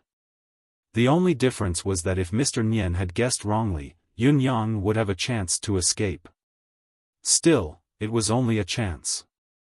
If Yun Yang had guessed wrongly, he would be targeted by Mr. Nian's sword light and turned into dust. Yun Yang's bet was his life.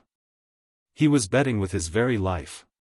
On one hand, Yun Yang controlled his deific consciousness subtly and was even more careful in his manifestation to ensure that he did not emit any suspicious aura. On the other hand, he was trying his best to avoid the lingering power of the sword energy. Almost like a moth flying into a flame, he rushed towards the atmosphere that was filled with remnant flames and embers. Furthermore, this wave of actions had to be fast, fast, fast. However, if he was too fast, he would be destroyed by the sword light the moment he crashed into it. If he was too slow, he would be smashed into the sword light net on the spot by Mr. Nian, who had turned around. His grasp of propriety had indeed reached an unimaginable level. On the other side, the lingering sword light was still shining like a silver snake. Yun Yang was already close to the edge of the black hole that had been sliced open by the sword light. It was as if the two of them had an appointment. Yun Yang stepped in and the sword light disappeared. Yun Yang entered the area of the black hole unscathed. The space crackled as it gradually recovered. Yun Yang, who was in the state of a breeze, was inconspicuous. On the other side, the continuous, indiscriminate, and bizarre sword light attacks arrived as expected. Mr. Nian struck again. Even for Mr. Nian, this attack should be considered an all-out effort. Yun Yang could acutely sense that this might be his only chance of survival in this battle. It was at this moment that he suddenly changed his direction. Still trying his best not to make any noise, he dived down at full speed. If he were to remain high up in the sky, the other party would be able to force him out sooner or later. The only thing he could do now was to risk landing on the ground and shake off the suppression of the other party's high-altitude territory. Yun-yang plummeted to the ground like a meteor. Behind him, the sword light was still wreaking havoc. The snowflakes and dark clouds that were drifting down from the sky were torn into pieces as the sword light struck from every space. Thousands of sword lights and strands of sword chi were still mixed with long sword lights, and they flickered horizontally and vertically in the air. They rose and fell, and they seemed to be endless. Yun-yang was less than 500 feet from the ground, and the sword light that was wreaking havoc in the air suddenly stopped. It had stopped without warning. Then, the sword light flashed again as it turned around and plunged downwards. With a loud boom, the accumulated thick snow on the ground rose into the air. Every snowflake turned into sharp sword energy with that loud boom. The land within a 10-mile radius was completely sliced apart. The attack was even more ferocious than before. The other party had actually guessed Yun-yang's current plan. Fortunately, Yun-yang had anticipated the change and was prepared for it at the same time. However, when he was personally hit by the wave of attack, Yun-yang still felt that his body was riddled with holes. It was worse than being sliced into pieces. There was no other reason but the attack's range was too wide and the attack was relatively concentrated. Of course, more importantly, Yun-yang was hit by the attack as expected. This was one of the keys to his escape from this battle. Yun-yang forcefully suppressed the urge to faint. As the attack landed quietly on the ground, he activated the holy water charm immediately. Many water droplets seemed to have melted due to the sudden change in the snow on the ground and fell into the layer of snow below. The sword energy in the sky continued to fall towards the forest. Almost every inch of land was flipped over by the continuous sword light. Anything that was hit by the sword light and sword energy, even a snowflake, was shattered into pieces. The trees that were covered in snow seemed to have encountered the greatest calamity in the world. Not a single one of them was spared. None of them were spared. An indifferent voice rang out for the first time. "Supreme Cloud, I know you're in this snowfield." Yun-yang was currently under the layer of snow. Although he had seeped into the ground due to his water manifestation, he could still feel new wounds on his body. He held it in forcefully, allowing Emi's spatial spiritual force to replenish and repair his wounds without interruption. He was trying his best to keep himself from fainting due to his poor physical condition. As for the voices from the outside world, he ignored them completely. If he fainted now, everything would be over. "You can say whatever you want. Since you're so capable, I'll let you run your mouth." The creaking of the snow outside indicated that someone had landed on the snowy ground and was currently walking over in a slow and graceful manner. The voice was still speaking freely. The voice was elegant and composed, containing an unparalleled authority that controlled the world and a sense of superiority over the common people. It was as if the person who was speaking had the power to decide the life and death of all living beings in this world. "You're very smart. Even your spiritual sense is unusually sensitive. You can actually sense the impending danger in advance. This is something I admire very much."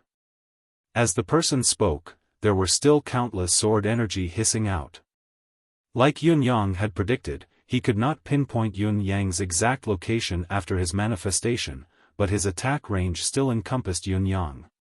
He was certain that Yun-yang's current location was within 50,000 feet of where he stood. Therefore, he had never struck out a single strike beyond this range.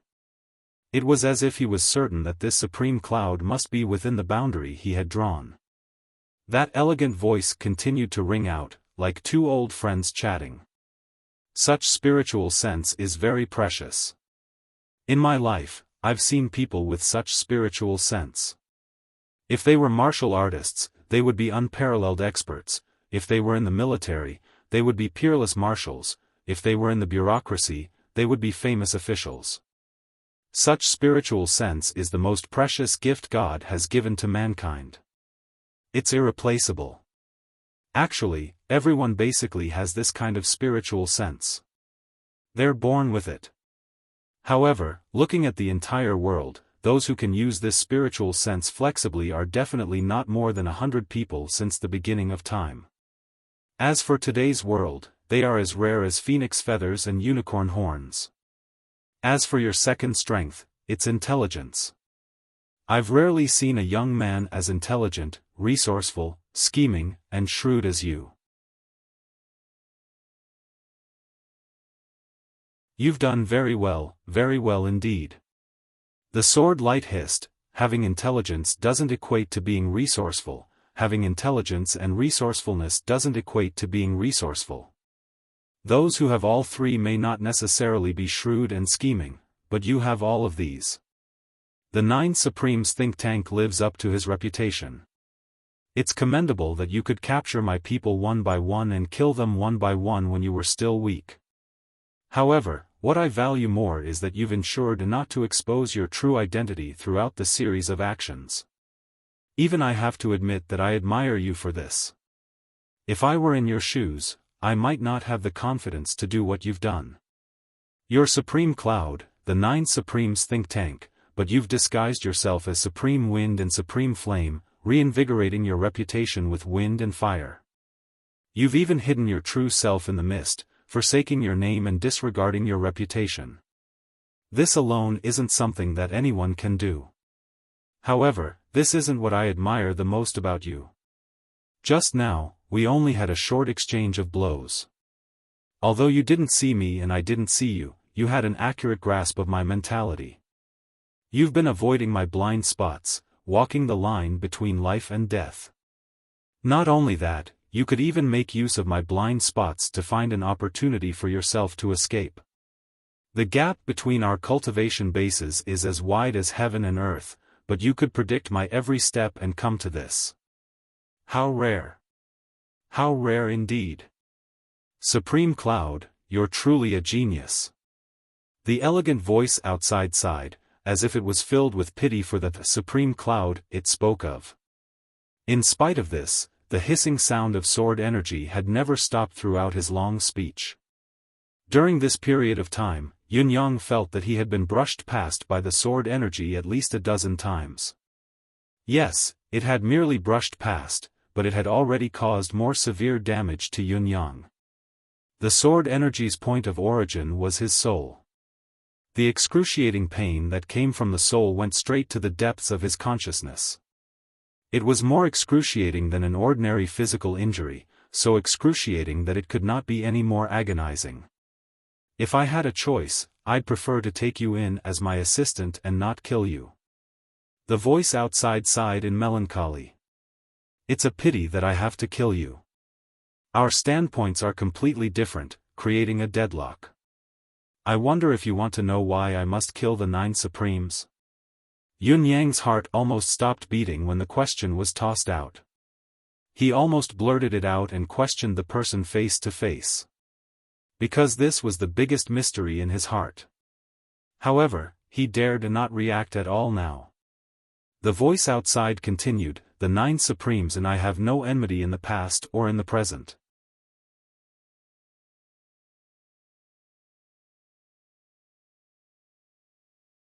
Chapter 451.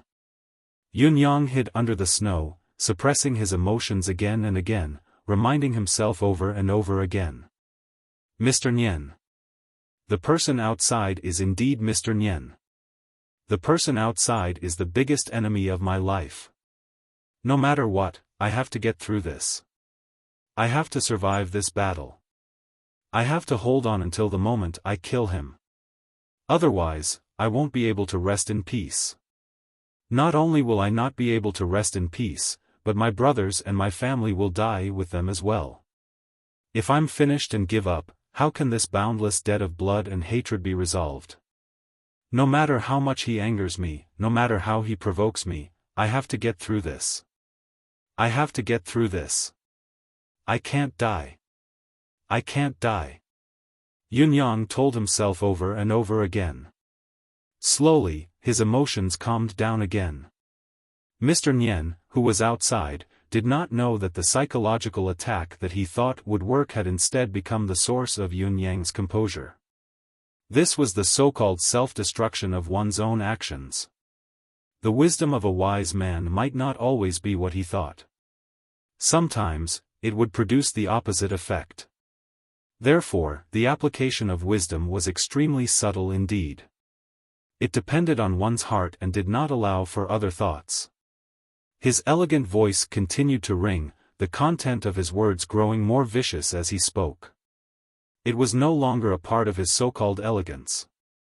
That day, during the battle at Tianxian Cliff, the 9 supremes whose names shook the nations of Tianxian had all come, but they had all lost the powers that made them famous. The scene of corpses flying everywhere was still fresh in my mind.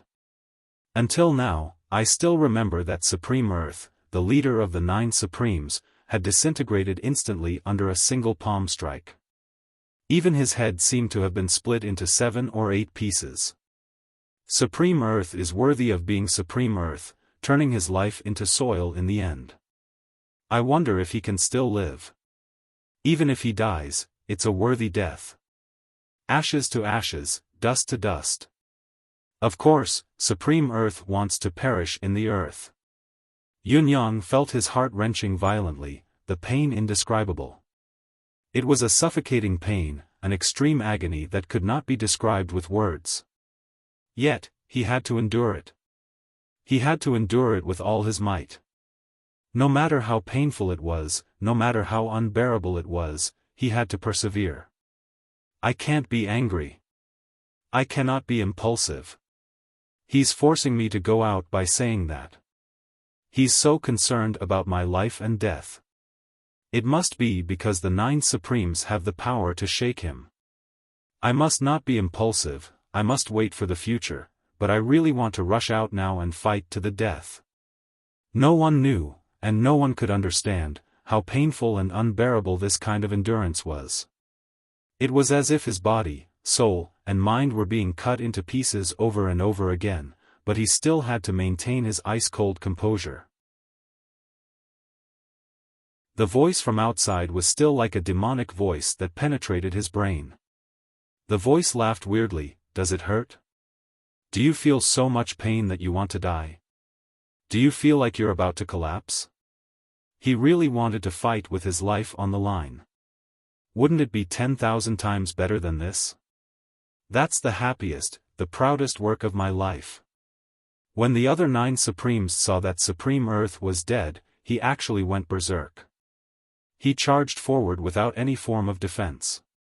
Of course, he was beaten into minced meat on the spot, dying even more thoroughly than Supreme Earth. Also, that Supreme Gold or whatever he was, actually provoked him in front of so many experts, saying that he wanted to fight one-on-one. Now that I think about it, the impulse back then was probably to cover for your preparation, wasn't it? The dusty memories of the past surged once more. Yunyang's body, soul, and mind were heavily pressured, and he was on the verge of collapsing. He had been controlling himself not to recall or think about the bloody past. Now, however, it was being dug up again, by the mastermind of the incident. Yunyang felt that his memories were still fresh in the depths of his heart, without a single detail left out. Today's situation is destined to end in death. However, we brothers can't all die here. It was the eldest, Supreme Earth, who was speaking. His voice was heavy and stern. Among us brothers, we can only strike once with our remaining abilities. There can't be any mishaps. Right now, the best outcome is only enough for one person to survive. I hope that this person is OL 9th. Supreme Earth's voice was urgent. His eyes scanned his brothers again and again, as if trying to remember them so that they could reunite when they reached the underworld of the underworld. OL 9th is the youngest among us, but he's the smartest among the 9 of us. He acts only after planning, anticipates the enemy's moves, and is far-sighted. At the same time, only if he's alive can he open the residence of 9 Supremes immediately and obtain OL 8's legacy, and even our cultivation methods. He can cultivate all of the 9 Supremes' arcane skills alone, gathering the might of the 9 Supremes in one body. As for the others, they can only open it from the middle. They can only get a part of it, not all of it. Therefore, we can die, but Ninth has to live on. Give him this glimmer of hope. Pin the last glimmer of hope on him. As long as Supreme Cloud isn't dead, the legend of the 9 Supremes won't die. In the future, he will be the new 9 Supremes. The other brothers did not speak, listening to Supreme Earth's arrangement seriously. Their eyes were filled with agreement. None of them had any hesitation or doubt. The only voice of disapproval came from, "I don't agree." Yunyang seemed to hear his own voice. If we live together, if we die together. What's the point of giving me that glimmer of hope? I don't want it, I don't want it. Don't look down on me. What's there to be afraid of? What he had said then was like a child who was trying to be brave. There was no hint of a wise man's calmness in the face of danger. Knock him out. Take off his mask and find a brother to replace him. They can't cast their arcane skills anyway, it's the same for 800 people. Now, whoever puts on the mask can be Supreme Cloud, one of the 9 Supremes. It was Supreme Earth's voice, growling fiercely. It was also the last few words Yunyang had heard, the last few words from his brothers. Scratch his face, make it look like he's heavily injured, youngest, good brother. Live on. You must live on. If you die, we brothers will really have no hope at all. Then, he did not know anything, completely entering a state of suspended animation. At that time, he was drowned in the same excruciating agony. His head had also suffered a heavy blow, causing him to be completely muddled. The only thing he could feel was the vibrations of his brother's power. It was the activation of the remaining arcane skills. Then, there was no more then. When he woke up, he realized that he was like a tattered rag doll, buried in the ground with only one leg sticking out of the ground. No, it was broken outside and had been chopped into several pieces. His head was like a rotten watermelon, there was a large hole in his chest where his heart was, a hole that could have been fatal. Obviously, although his brothers had disguised themselves, the enemy had not given up on any chance of survival. His head had still been smashed and a large hole had been punched through his heart. As for being buried in the ground, it must have been because someone had covered up all the corpses in the end. It was just that the combination of the 9 Supremes' remaining power had triggered the Cloud Manifestation's ability. Under the spiritual restraining formation, the Cloud Manifestation's ability had worked, allowing Yunyang to survive the fatal injury, creating a miracle of life. There was also the Lotus Seed, that was why he was where he was now. My brother's hopes were all on me. I can't go out, I can't die. Outside, Mr. Nian's malicious voice could be heard. It's normal that you don't understand why we did it. On the other hand, I don't understand why you didn't die as well. There were 809 people in total, and we managed to gather 809 corpses. There's no mistake about this. In the end, everyone was dismembered, their hearts broken, their brains crippled. Supreme Cloud, why aren't you dead yet? Yunyang's heart was bleeding. It doesn't matter that you're still resilient and unwilling to come out. I'll stay here with you until you can't take it anymore, or until the moment you can't take it anymore and come out. The voice outside said faintly, Yutong's eastern defense is about to be breached anyway. The Empire of Yutong is about to become history. Whether you come out or not, you can't change this inevitable trend. 1 year, 2 years, 3 years, 5 years, this reputed one will be waiting here with you. A faint chuckle could be heard. Actually, this isn't too bad. At the very least, this reputed one knows that you're here. As long as you're not dead, this reputed one will sense it. I'll let you persevere like this, waiting for the Empire of Yutong that you've protected with your life to perish. By the time you come out, everything will have vanished into thin air. That's a pretty good ending. Isn't it? Yun Yang's heart sank. This was Yun Yang's other weakness right now, and it was indeed extremely difficult to deal with. If he were to be trapped here, no matter how valiant and fearless Fu Baoguo was on the Eastern Front, he would still be powerless against Han Sanhe's million-strong army and the power of an entire nation. He would never be a match for them. Once the Eastern Front was breached, they would march straight in. Yutong was defenseless. It would definitely be under Han Sanhe's steel cavalry.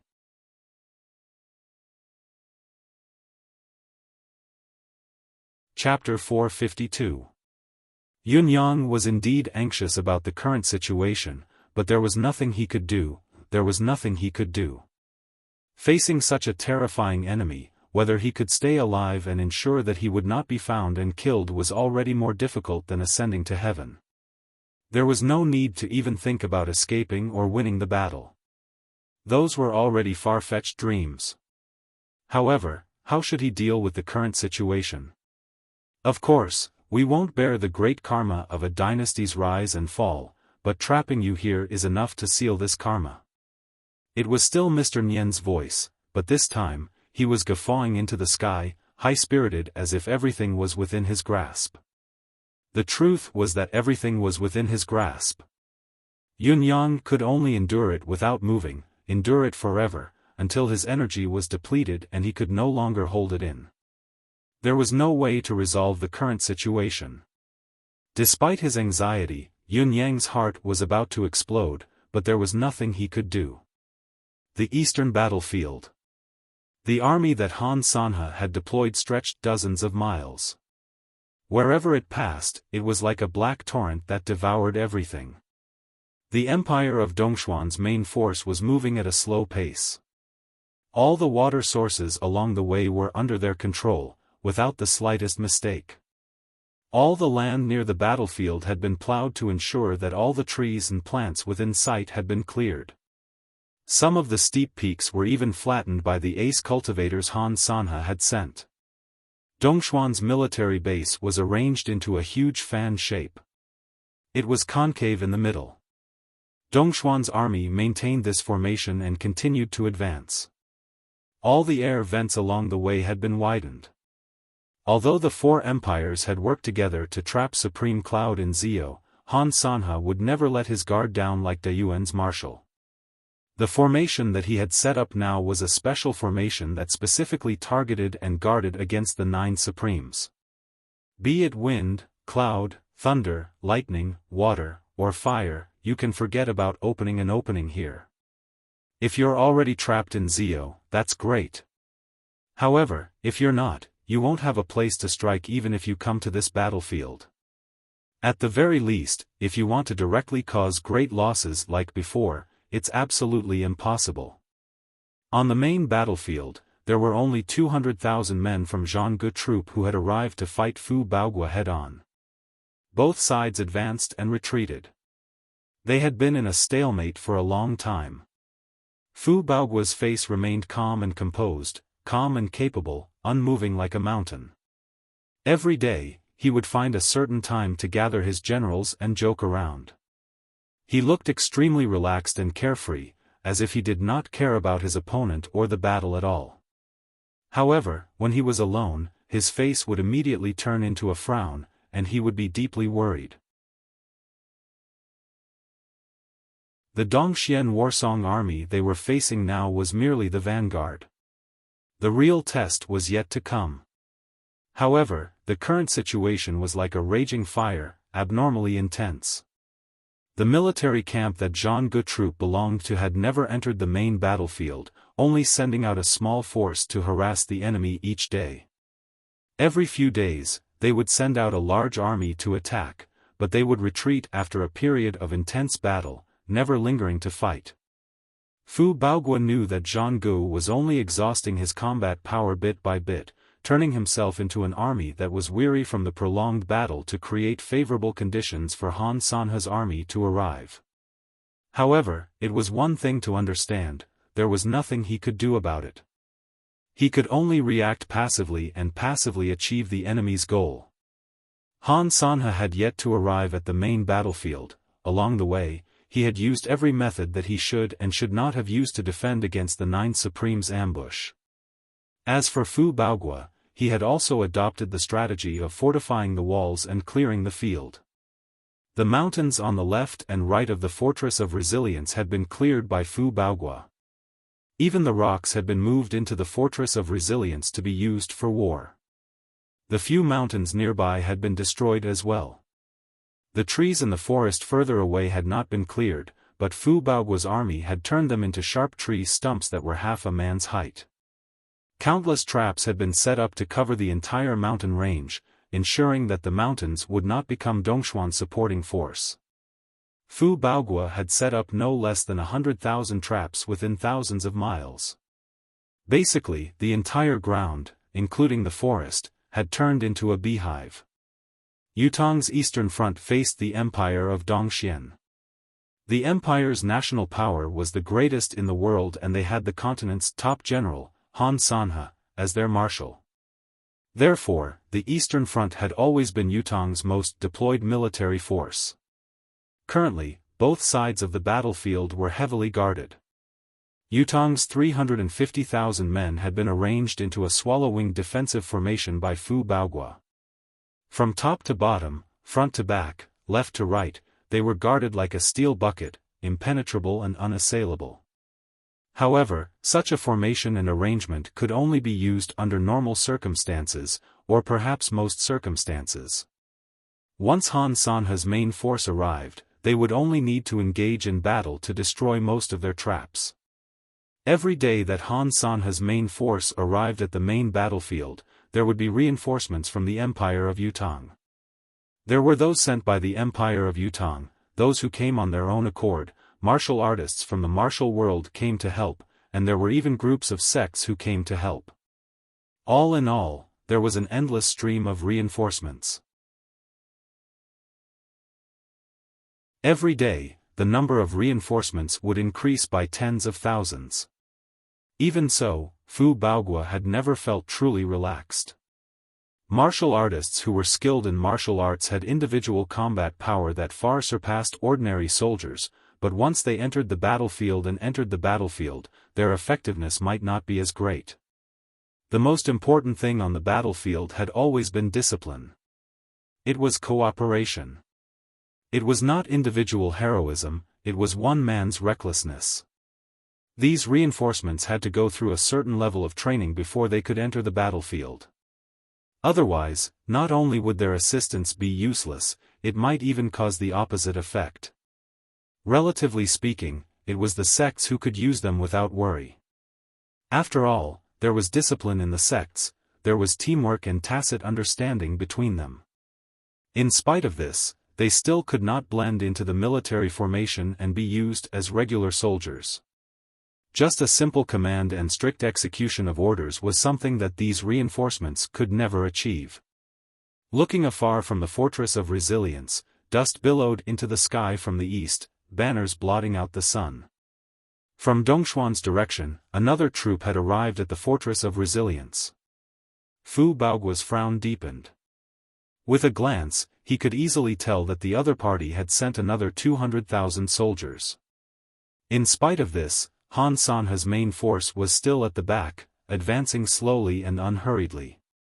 These few days, it was not only Yutong who had been sending in reinforcements, but Dongxian had also been sending in endless reinforcements. At this moment, from almost every direction within Dongxian nation, there were troops coming to reinforce them. Zhangji's location was like an ocean where hundreds of rivers converged, attracting all the small lakes in the empire of Dongxian to gather and converge here. The troops would converge and attack in unison. If the enemy troops were to converge successfully, the enemy's morale would be boosted while their own troops would feel the pressure of a mountain pressing down on them. It would be detrimental to the military's morale. Wang Dinghua. Fu Baogua was decisive as he hollered coldly. He summoned his best general. Yes, sir. I'll give you 30,000 steel cavalry. Charge forward. Yes.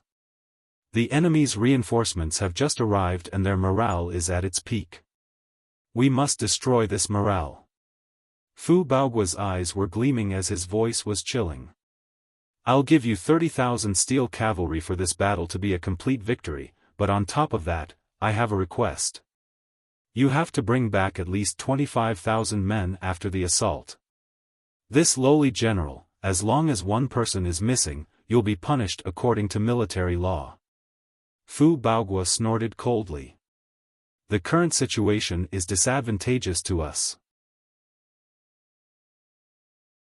Only by breaking through the formation with minimal casualties and dampening the enemy's morale can we shock the enemy. If I let you and your 30,000 steel cavalry die in the enemy's formation, what's there to shock about, no matter how valiant your death is? The enemy can afford to die, but our army can't. This lowly general understands. I'll do my best until the day I die. The key to this battle is that the enemy has just arrived. Although their morale is high, it's inevitable that their men and horses will be exhausted. You can weave in between Zhang Ji's troops and the new troops, then kill your way back. As long as you're quick, it won't be difficult to achieve your goal. Fu Baogua looked at the two troops that were rapidly approaching each other from afar and said coldly, they want to boost their morale and unite their armies. Even the cowards in the army would feel a sudden surge of bravery and confidence when it comes to something like this. As for me, I'll let you completely destroy this courage and confidence of theirs. Even if you can't destroy Dongxuan's morale, at least the morale of the two troops converging must not appear. Go! Wang Dingwa bellowed, taking the token arrow and turning to stride out, his face filled with determination. Fu Baogua's expression was steely. He knew that the enemy's morale had been rising during this period of time. Now, right now, was the best time to dampen their morale. When they had accumulated their morale to a certain level, he would annihilate them in one fell swoop. This would be the juncture where the enemy would feel defeated. As long as the plan was accomplished successfully, the army before them would not be much of a threat for a long period of time, at least until Han Sanhe arrived, no matter how many troops there were. Now that the enemy's reinforcements had just arrived, Zhang Gu was welcoming them while the shadow cavalry was still recuperating in the front line. If he took a detour and plunged right into the enemy's midst, the shadow cavalry would not be able to react in time. When the shadow cavalry moved again, the distance between them would be enough for Wang Dingwa to rush over with his men and rush back. He believed that when his steel cavalry charged back, the enemy's shadow cavalry would still be speeding up. They would not have the chance to meet each other after all. Whether we can fight for the time to recuperate before Han Sanhe's main force arrives depends on this battle.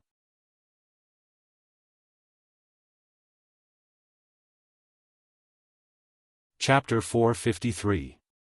The 150,000 steel cavalry that Tai Zheng had left behind were Yutong's most elite troop and also his trump card in this battle. Wang Dingwa was the best general under him. They should have more than a 90% chance of winning this battle. This timing was a God-given opportunity that would not come again if they missed it. Although there would be casualties when they charged into the formation, it would not be too much. In terms of the current war, this loss was extremely valuable. Mercy does not command soldiers. Love does not establish authority. Righteousness does not manage finances. Kindness does not serve as an official.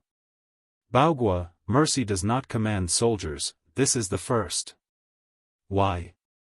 Fu Baogua closed his eyes, the old Grand Commandant Fang Qingtian's earnest teachings flashing through his mind. Baogua, what is war?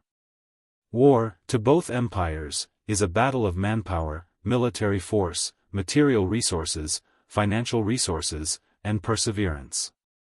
Whoever can last until the end will be the overlord, the winner.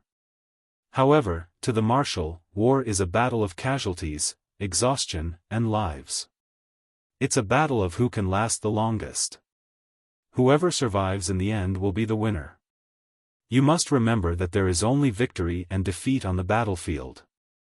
There is no mercy, no life. Fu Baogua heaved a long sigh towards the sky. Teacher, listening to the uniform galloping of horses and Wang Dingwa's loud roar, followed by the thunderous sounds of attacks, he opened his eyes and looked at the determined and courageous warriors. No one was confident that they could come back alive after charging out this time. There would definitely be casualties. He just didn't know which familiar faces would be missing from this square formation. "Teacher, what you said makes sense, but, these are my comrades, my brothers." Wang Dingwa galloped forward on his horse. The cold wind that was mixed with the smell of blood on the battlefield blew on his face, but he didn't feel a trace of coldness or sternness, because the only feeling he had right now was that the blood in his entire body was burning. He felt like he was about to explode. It was at this moment, right now. In front of him was the enemy, beside him were his comrades, beneath him was a warhorse, and in his hands was a sharp blade. Beneath his feet was the battlefield. His eyes suddenly turned red, as if they had been dyed with blood. The 30,000 steel cavalry that Fu Baogua had given them followed behind him, galloping silently as well. Everyone knew that even though they had anticipated the enemy's moves, casualties were inevitable and they might not be able to survive. However, no one thought too much about not being able to return, because everyone could feel their blood boiling just like Wang Dingwa. The fighting spirit in Wang Dingwa's heart seemed to have infected every single one of the 30,000 cavalry behind him.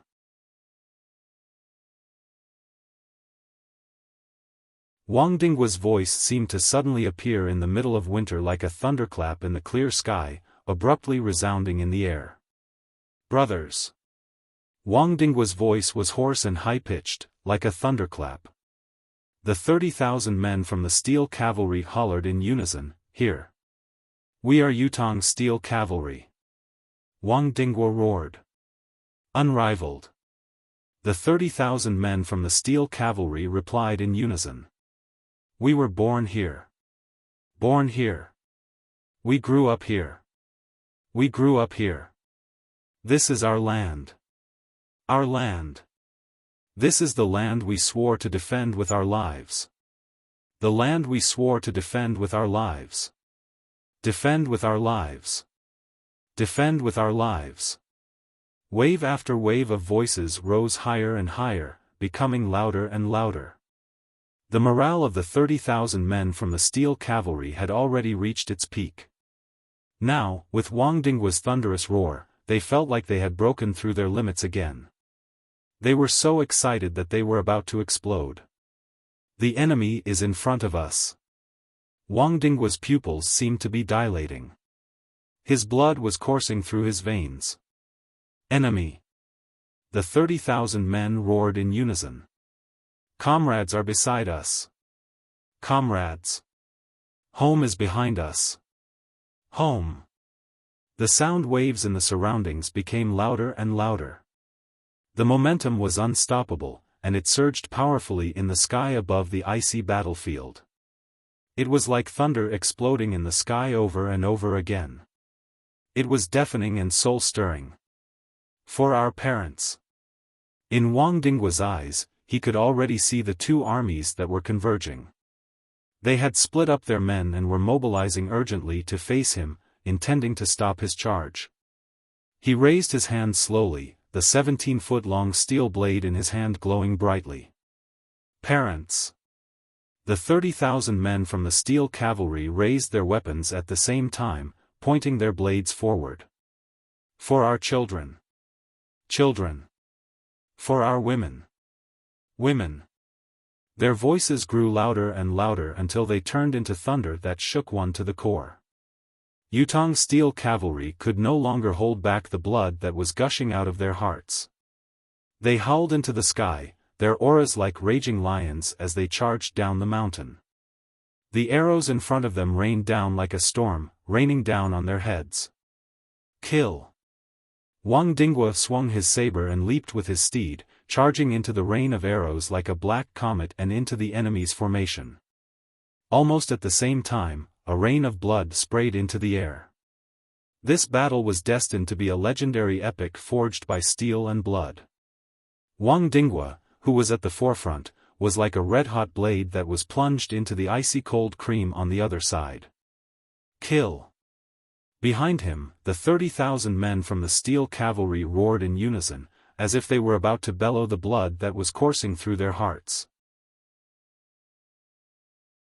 Each of them felt as if every strand of their hair was standing on end. The 30,000 men from the steel cavalry were like an unstoppable black flood, roaring as they charged into the enemy's formation at the fastest speed possible. They were unstoppable, and there was no turning back. It was as if a miracle had happened. The long-distance assault had continued until now, but the giant triangular arrow formed by the 30,000 men from the steel cavalry did not show any signs of disorder. Not a single person was left behind. Each of the steel cavalry was guarding their respective positions strictly. In the formation, the 30,000 men seemed to have formed a single entity as they charged into the point where the enemy's hundreds of thousands of troops were gathered. Far away, Zhang Gu, who had been waiting to meet up with his comrades but had been forced to stand on a higher spot due to the sudden incident, suddenly shuddered subconsciously when he saw the scene. This was because, the instant the 30,000 steel cavalry crashed into their camp in an unstoppable manner, Zhang Gu clearly saw a neat wave of blood suddenly soar into the sky. His entire field of vision turned crimson at that very moment. The battlefield seemed to have frozen at that very moment. All of his movements seemed to have turned into slow motion. The wave of blood rose into the air and lingered in the air. By the time the rain of blood fell, the 30,000 men from the steel cavalry had charged through like a sharp arrow. This kind of speed was simply unheard of. But at that moment, Wang Dinghua and his men from the steel cavalry did not notice that their speed had already created history in cavalry. They only roared crazily and pressed forward. Charge! Charge!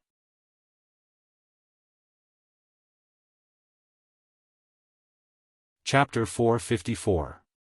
Blood rained down on the ground, dyeing the ground crimson, but not a single drop landed on the 30,000 men of the steel cavalry. How fast, how efficient, how sensational, and how unbelievable was this? Wang Dinghua was still leading the charge. His mind was blank, he could not think of anything else, there was only the enemy in his eyes. There was only the front. That was a true sense of not turning back, moving forward courageously. Yutong Steel Cavalry! Wang Dinghua roared.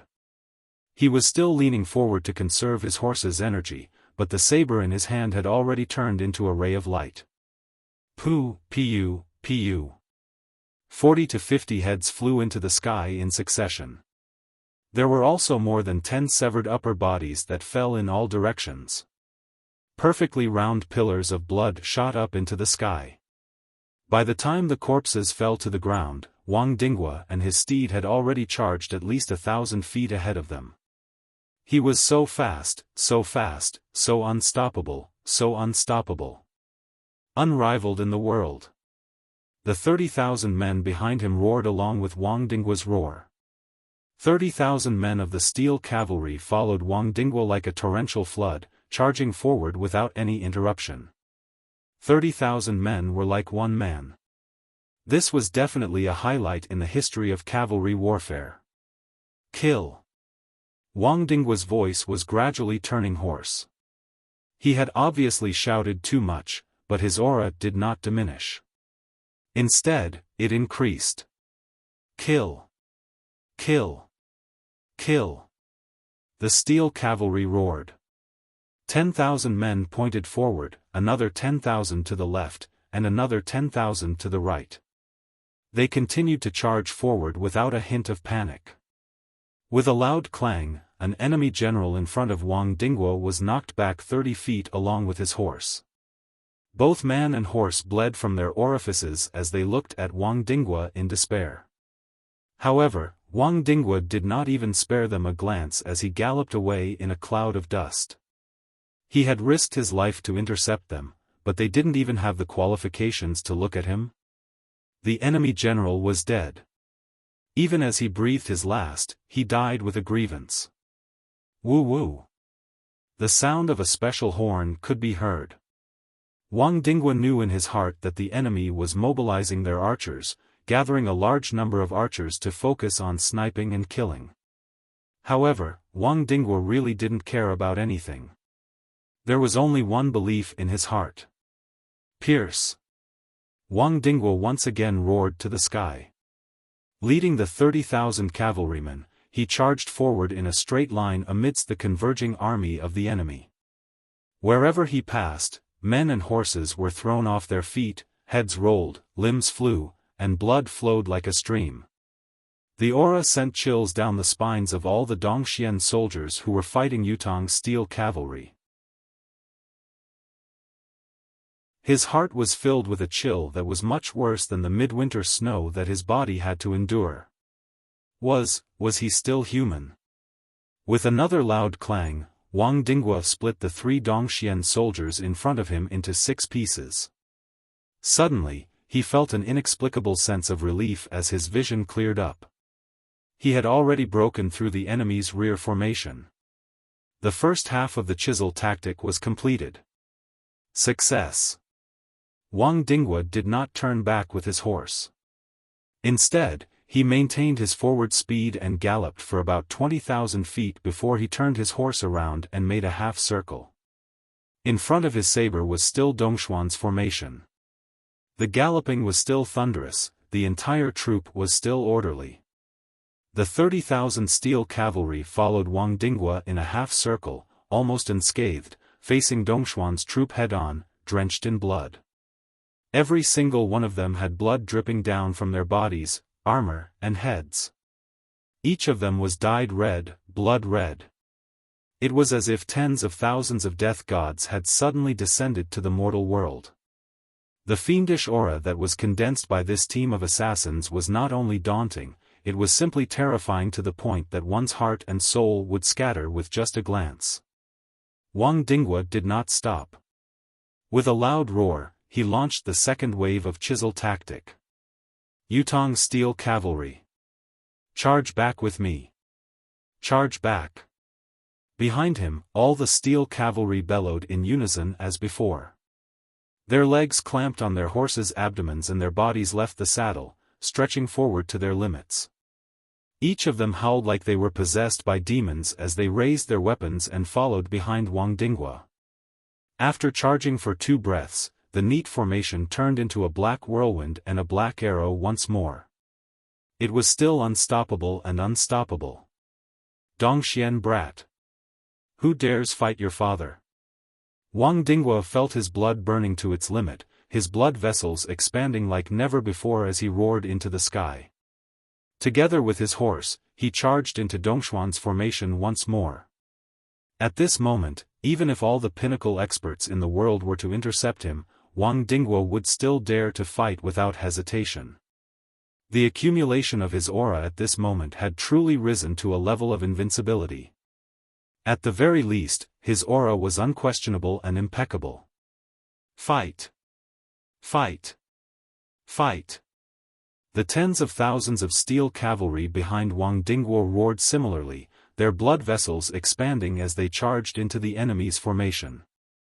They charged forward like a hot knife through butter, advancing as if there was no one there. This time, there were countless arrows soaring into the sky from both sides of the steel cavalry, raining down like a dark storm. Dongxian was obviously not prepared for the steel cavalry's charge, but they were already prepared to counter it.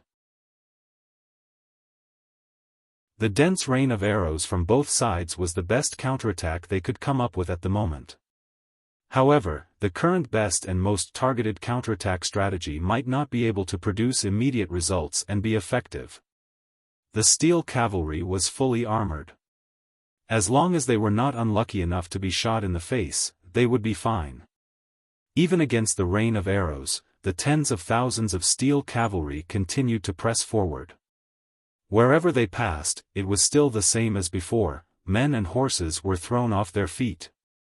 Many of the Dongxian soldiers felt their guts shattering when they saw them charging over, they instinctively wanted to dodge, no longer having the thought of fighting or intercepting them. The ground in the distance shook. That was Dongxuan's elite troop, the shadow cavalry that could rival the steel cavalry, moving in full force, waiting to strike. Wang Dinghua's roar was like thunder.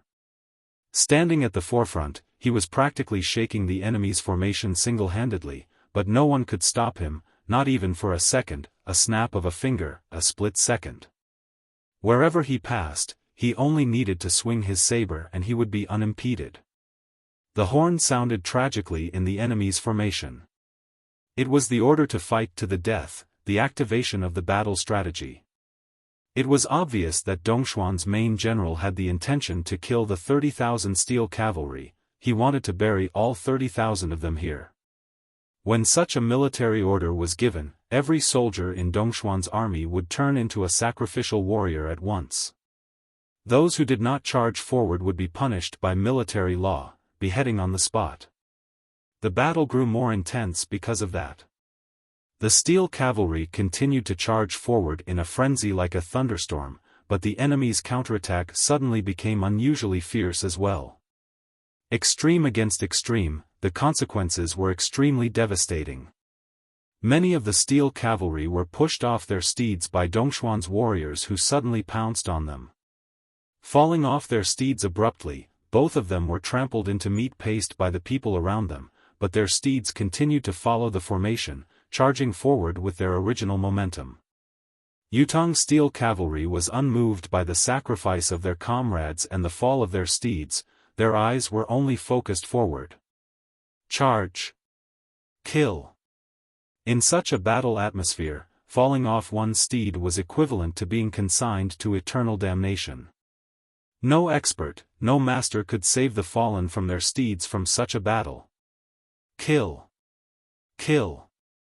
Wang Dinghua led the charge, guffawing like thunder. His saber light was like lightning. He was like a god of war that knew no fatigue. Heads were rolling in front of him, and fresh blood was flowing like a waterfall.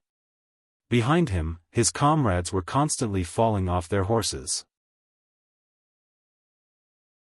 Just as the battle was gradually reaching its climax, Wang Dinghua let out another wild roar. His front suddenly felt relaxed, and he once again rushed out of the enemy's formation. Behind him, a black torrent surged forward without stopping. The piercing tactic was a success once again. Now, the established strategy was completed. Wang Dingchao was still galloping madly on his horse. His tall and sturdy body suddenly stood upright on the horse's back. He pointed his blood-dripping long saber towards the sky and shouted loudly, "Brothers, we have won this battle. Follow me home." This was not an order to the troops behind him, but a ritual to summon the souls of their fallen brothers from Yutong's steel cavalry after each battle. Behind him, all the Yutong steel cavalry who had charged out of the enemy's formation stood up on their steeds at the same time, their weapons pointed at the sky. "Brothers! Come home with us! Roar!" Wang Dinghua hollered. All the steel cavalry behind him roared in unison, "Don't worry, brothers, I'm still here. The family's matters shall be shouldered by me. You have meritorious military service, I have my life. Father and children shall not worry for the rest of their lives." This was the practice of Yutong's steel cavalry. The first thing the survivors did after every battle was to look for their comrades' family and take good care of them. It was also the last consolation to the loyal souls. A steel torrent charged out of the enemy's formation, still a sharp triangular arrowhead, charging forward with an indomitable will. When we fight, we press forward, those who stand in our way are invincible. When we charge out, when we return with the souls of our brothers, we still press forward with an indomitable will. Yutong's steel cavalry will always be Yutong's steel cavalry. Life and death are the same. 4th chapter. Seeking monthly votes. These few chapters have made my blood boil.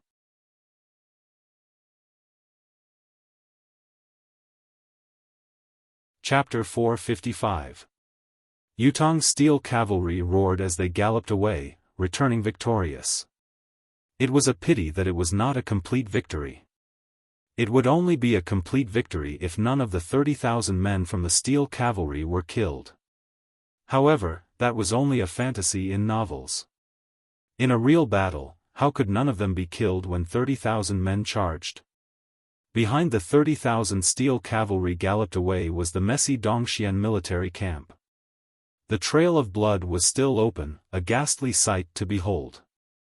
It was at this moment that a cavalry from the left charged over like a raging dragon. The leader hollered furiously from afar, "Wang Dinghua!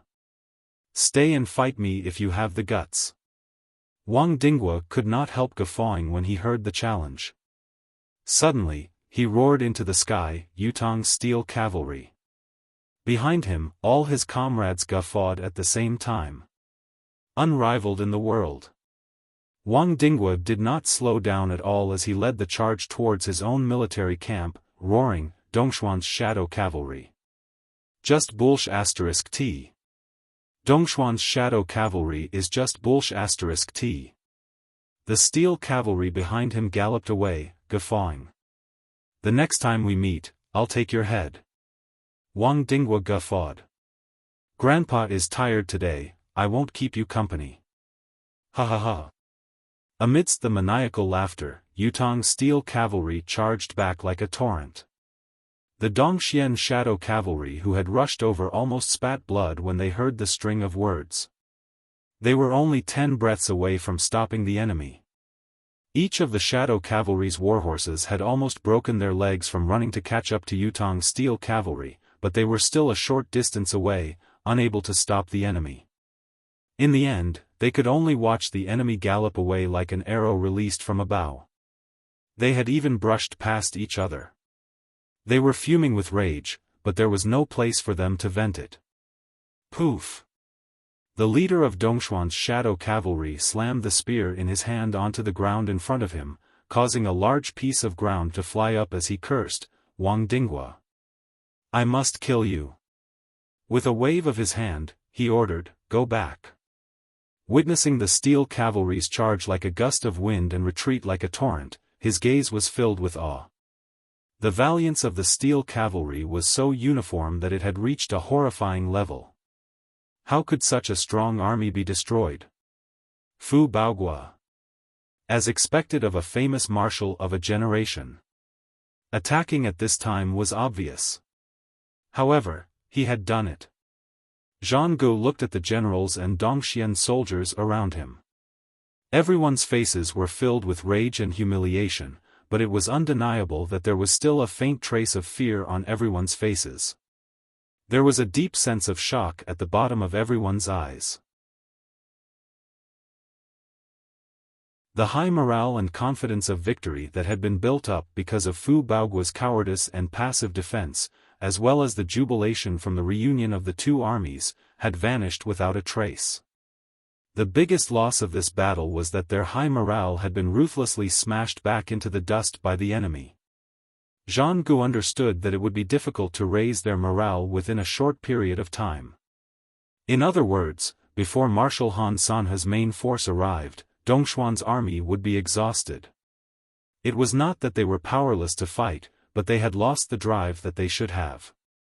The enemy's 30,000 cavalrymen charged through the formation and broke through the confluence of 300,000 soldiers twice.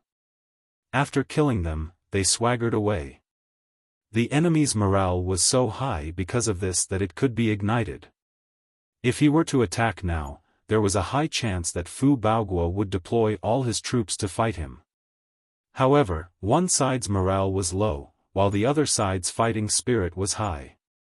Under such a contrast of morale, he had no hope of victory. He could only suffer a crushing defeat, or even collapse at the slightest touch. His army would collapse like a landslide, and he would suffer a crushing defeat. Zhang Gu could not afford such a result. All troops, fall back and reorganize. Shadow cavalry, point forward to prevent the enemy from attacking again. Zhang Gu could only give the order after a long moment of thought. He sighed inwardly. He had thought that he was not inferior to the world's famous generals, at least not too far away.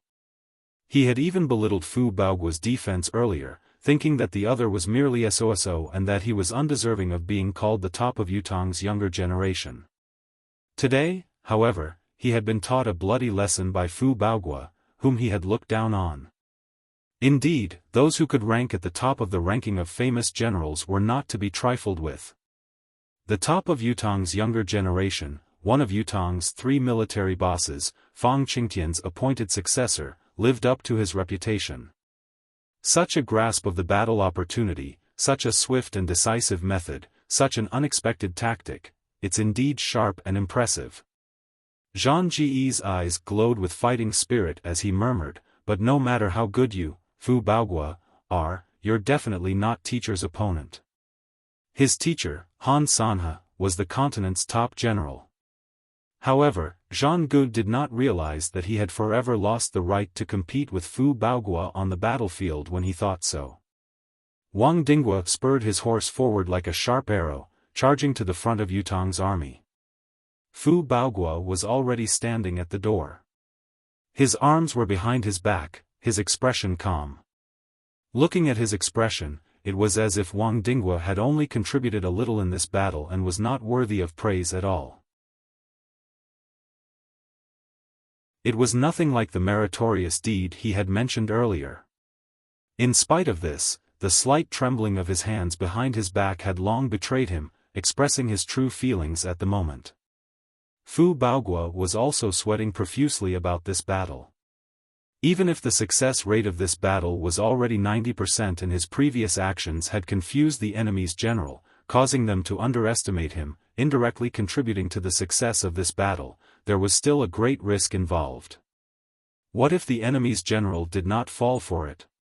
What if he thought deeper? What if he saw through his plan? The marshal of the enemy, Zhang Gu, was also a famous general of Dongxian.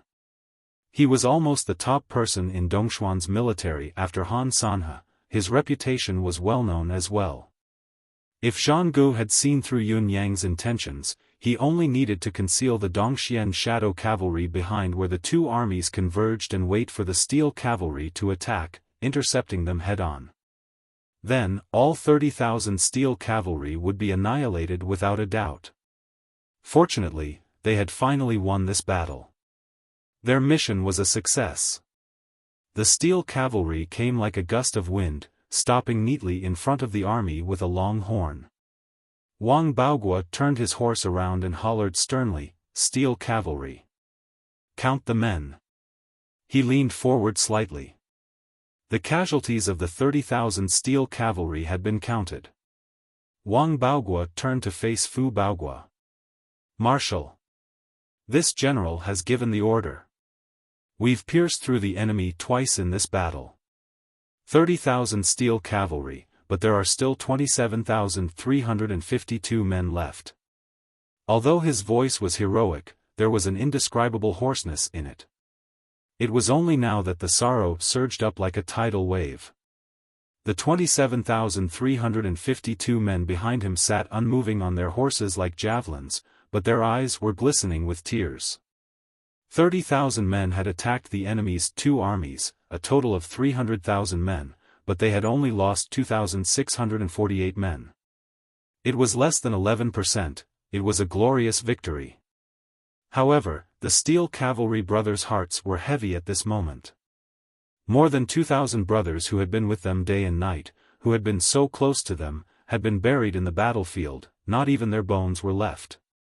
Opposite them, Fu Baogua's expression was solemn as he raised his hand to salute and said in a low voice, "All troops, listen up. All of you salute our 2,648 brothers. Send them off. I wish all of you a safe journey." The thumping of the war drums reverberated in a soul-stirring manner. "The loyal souls shall not perish, they shall live with the nation." When Yutong's warriors died in battle, they would send them off with the beating of the war drums whenever they had time to spare. Perhaps, other generals would pay homage after the war ended, to pay tribute to the loyal souls. However, Fu Baogua would not do so.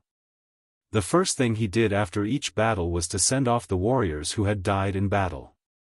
He wished that their souls would not be far away, and that they could still hear the farewells of their comrades from their homeland. Well done. Really well done. Fu Baogua's Adam's apple bobbed twice, his voice dry. He blinked his eyes hard, trying to control his sorrowful emotions as he called out hoarsely, "Wang Dinghua. Here. Later, I want you to find out the names, achievements, life experiences, birthplaces of our fallen brothers. Make a list of all of them and record them in the file. Seal up their wills and belongings. After the war, report to His Majesty and ask for more compensation. Let the brothers rest in peace and rest in the afterlife with a smile. Yes. The Steel Cavalry has contributed greatly in this war. Tally up the achievements and report them to me as well. Yes. Return to the troops." Fu Baogua commanded. 27,000 men of the Steel Cavalry moved at the same time. However, at the next moment, everyone froze with an unusually complicated expression. They froze. They had not noticed it just now, but it was only now that they realized that more than 27,000 men from the Steel Cavalry had returned from the war.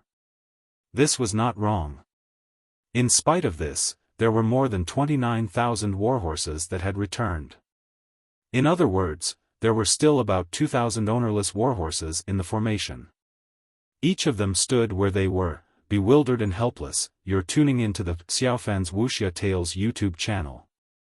Don't forget to subscribe and join us on this journey to catch the most captivating stories.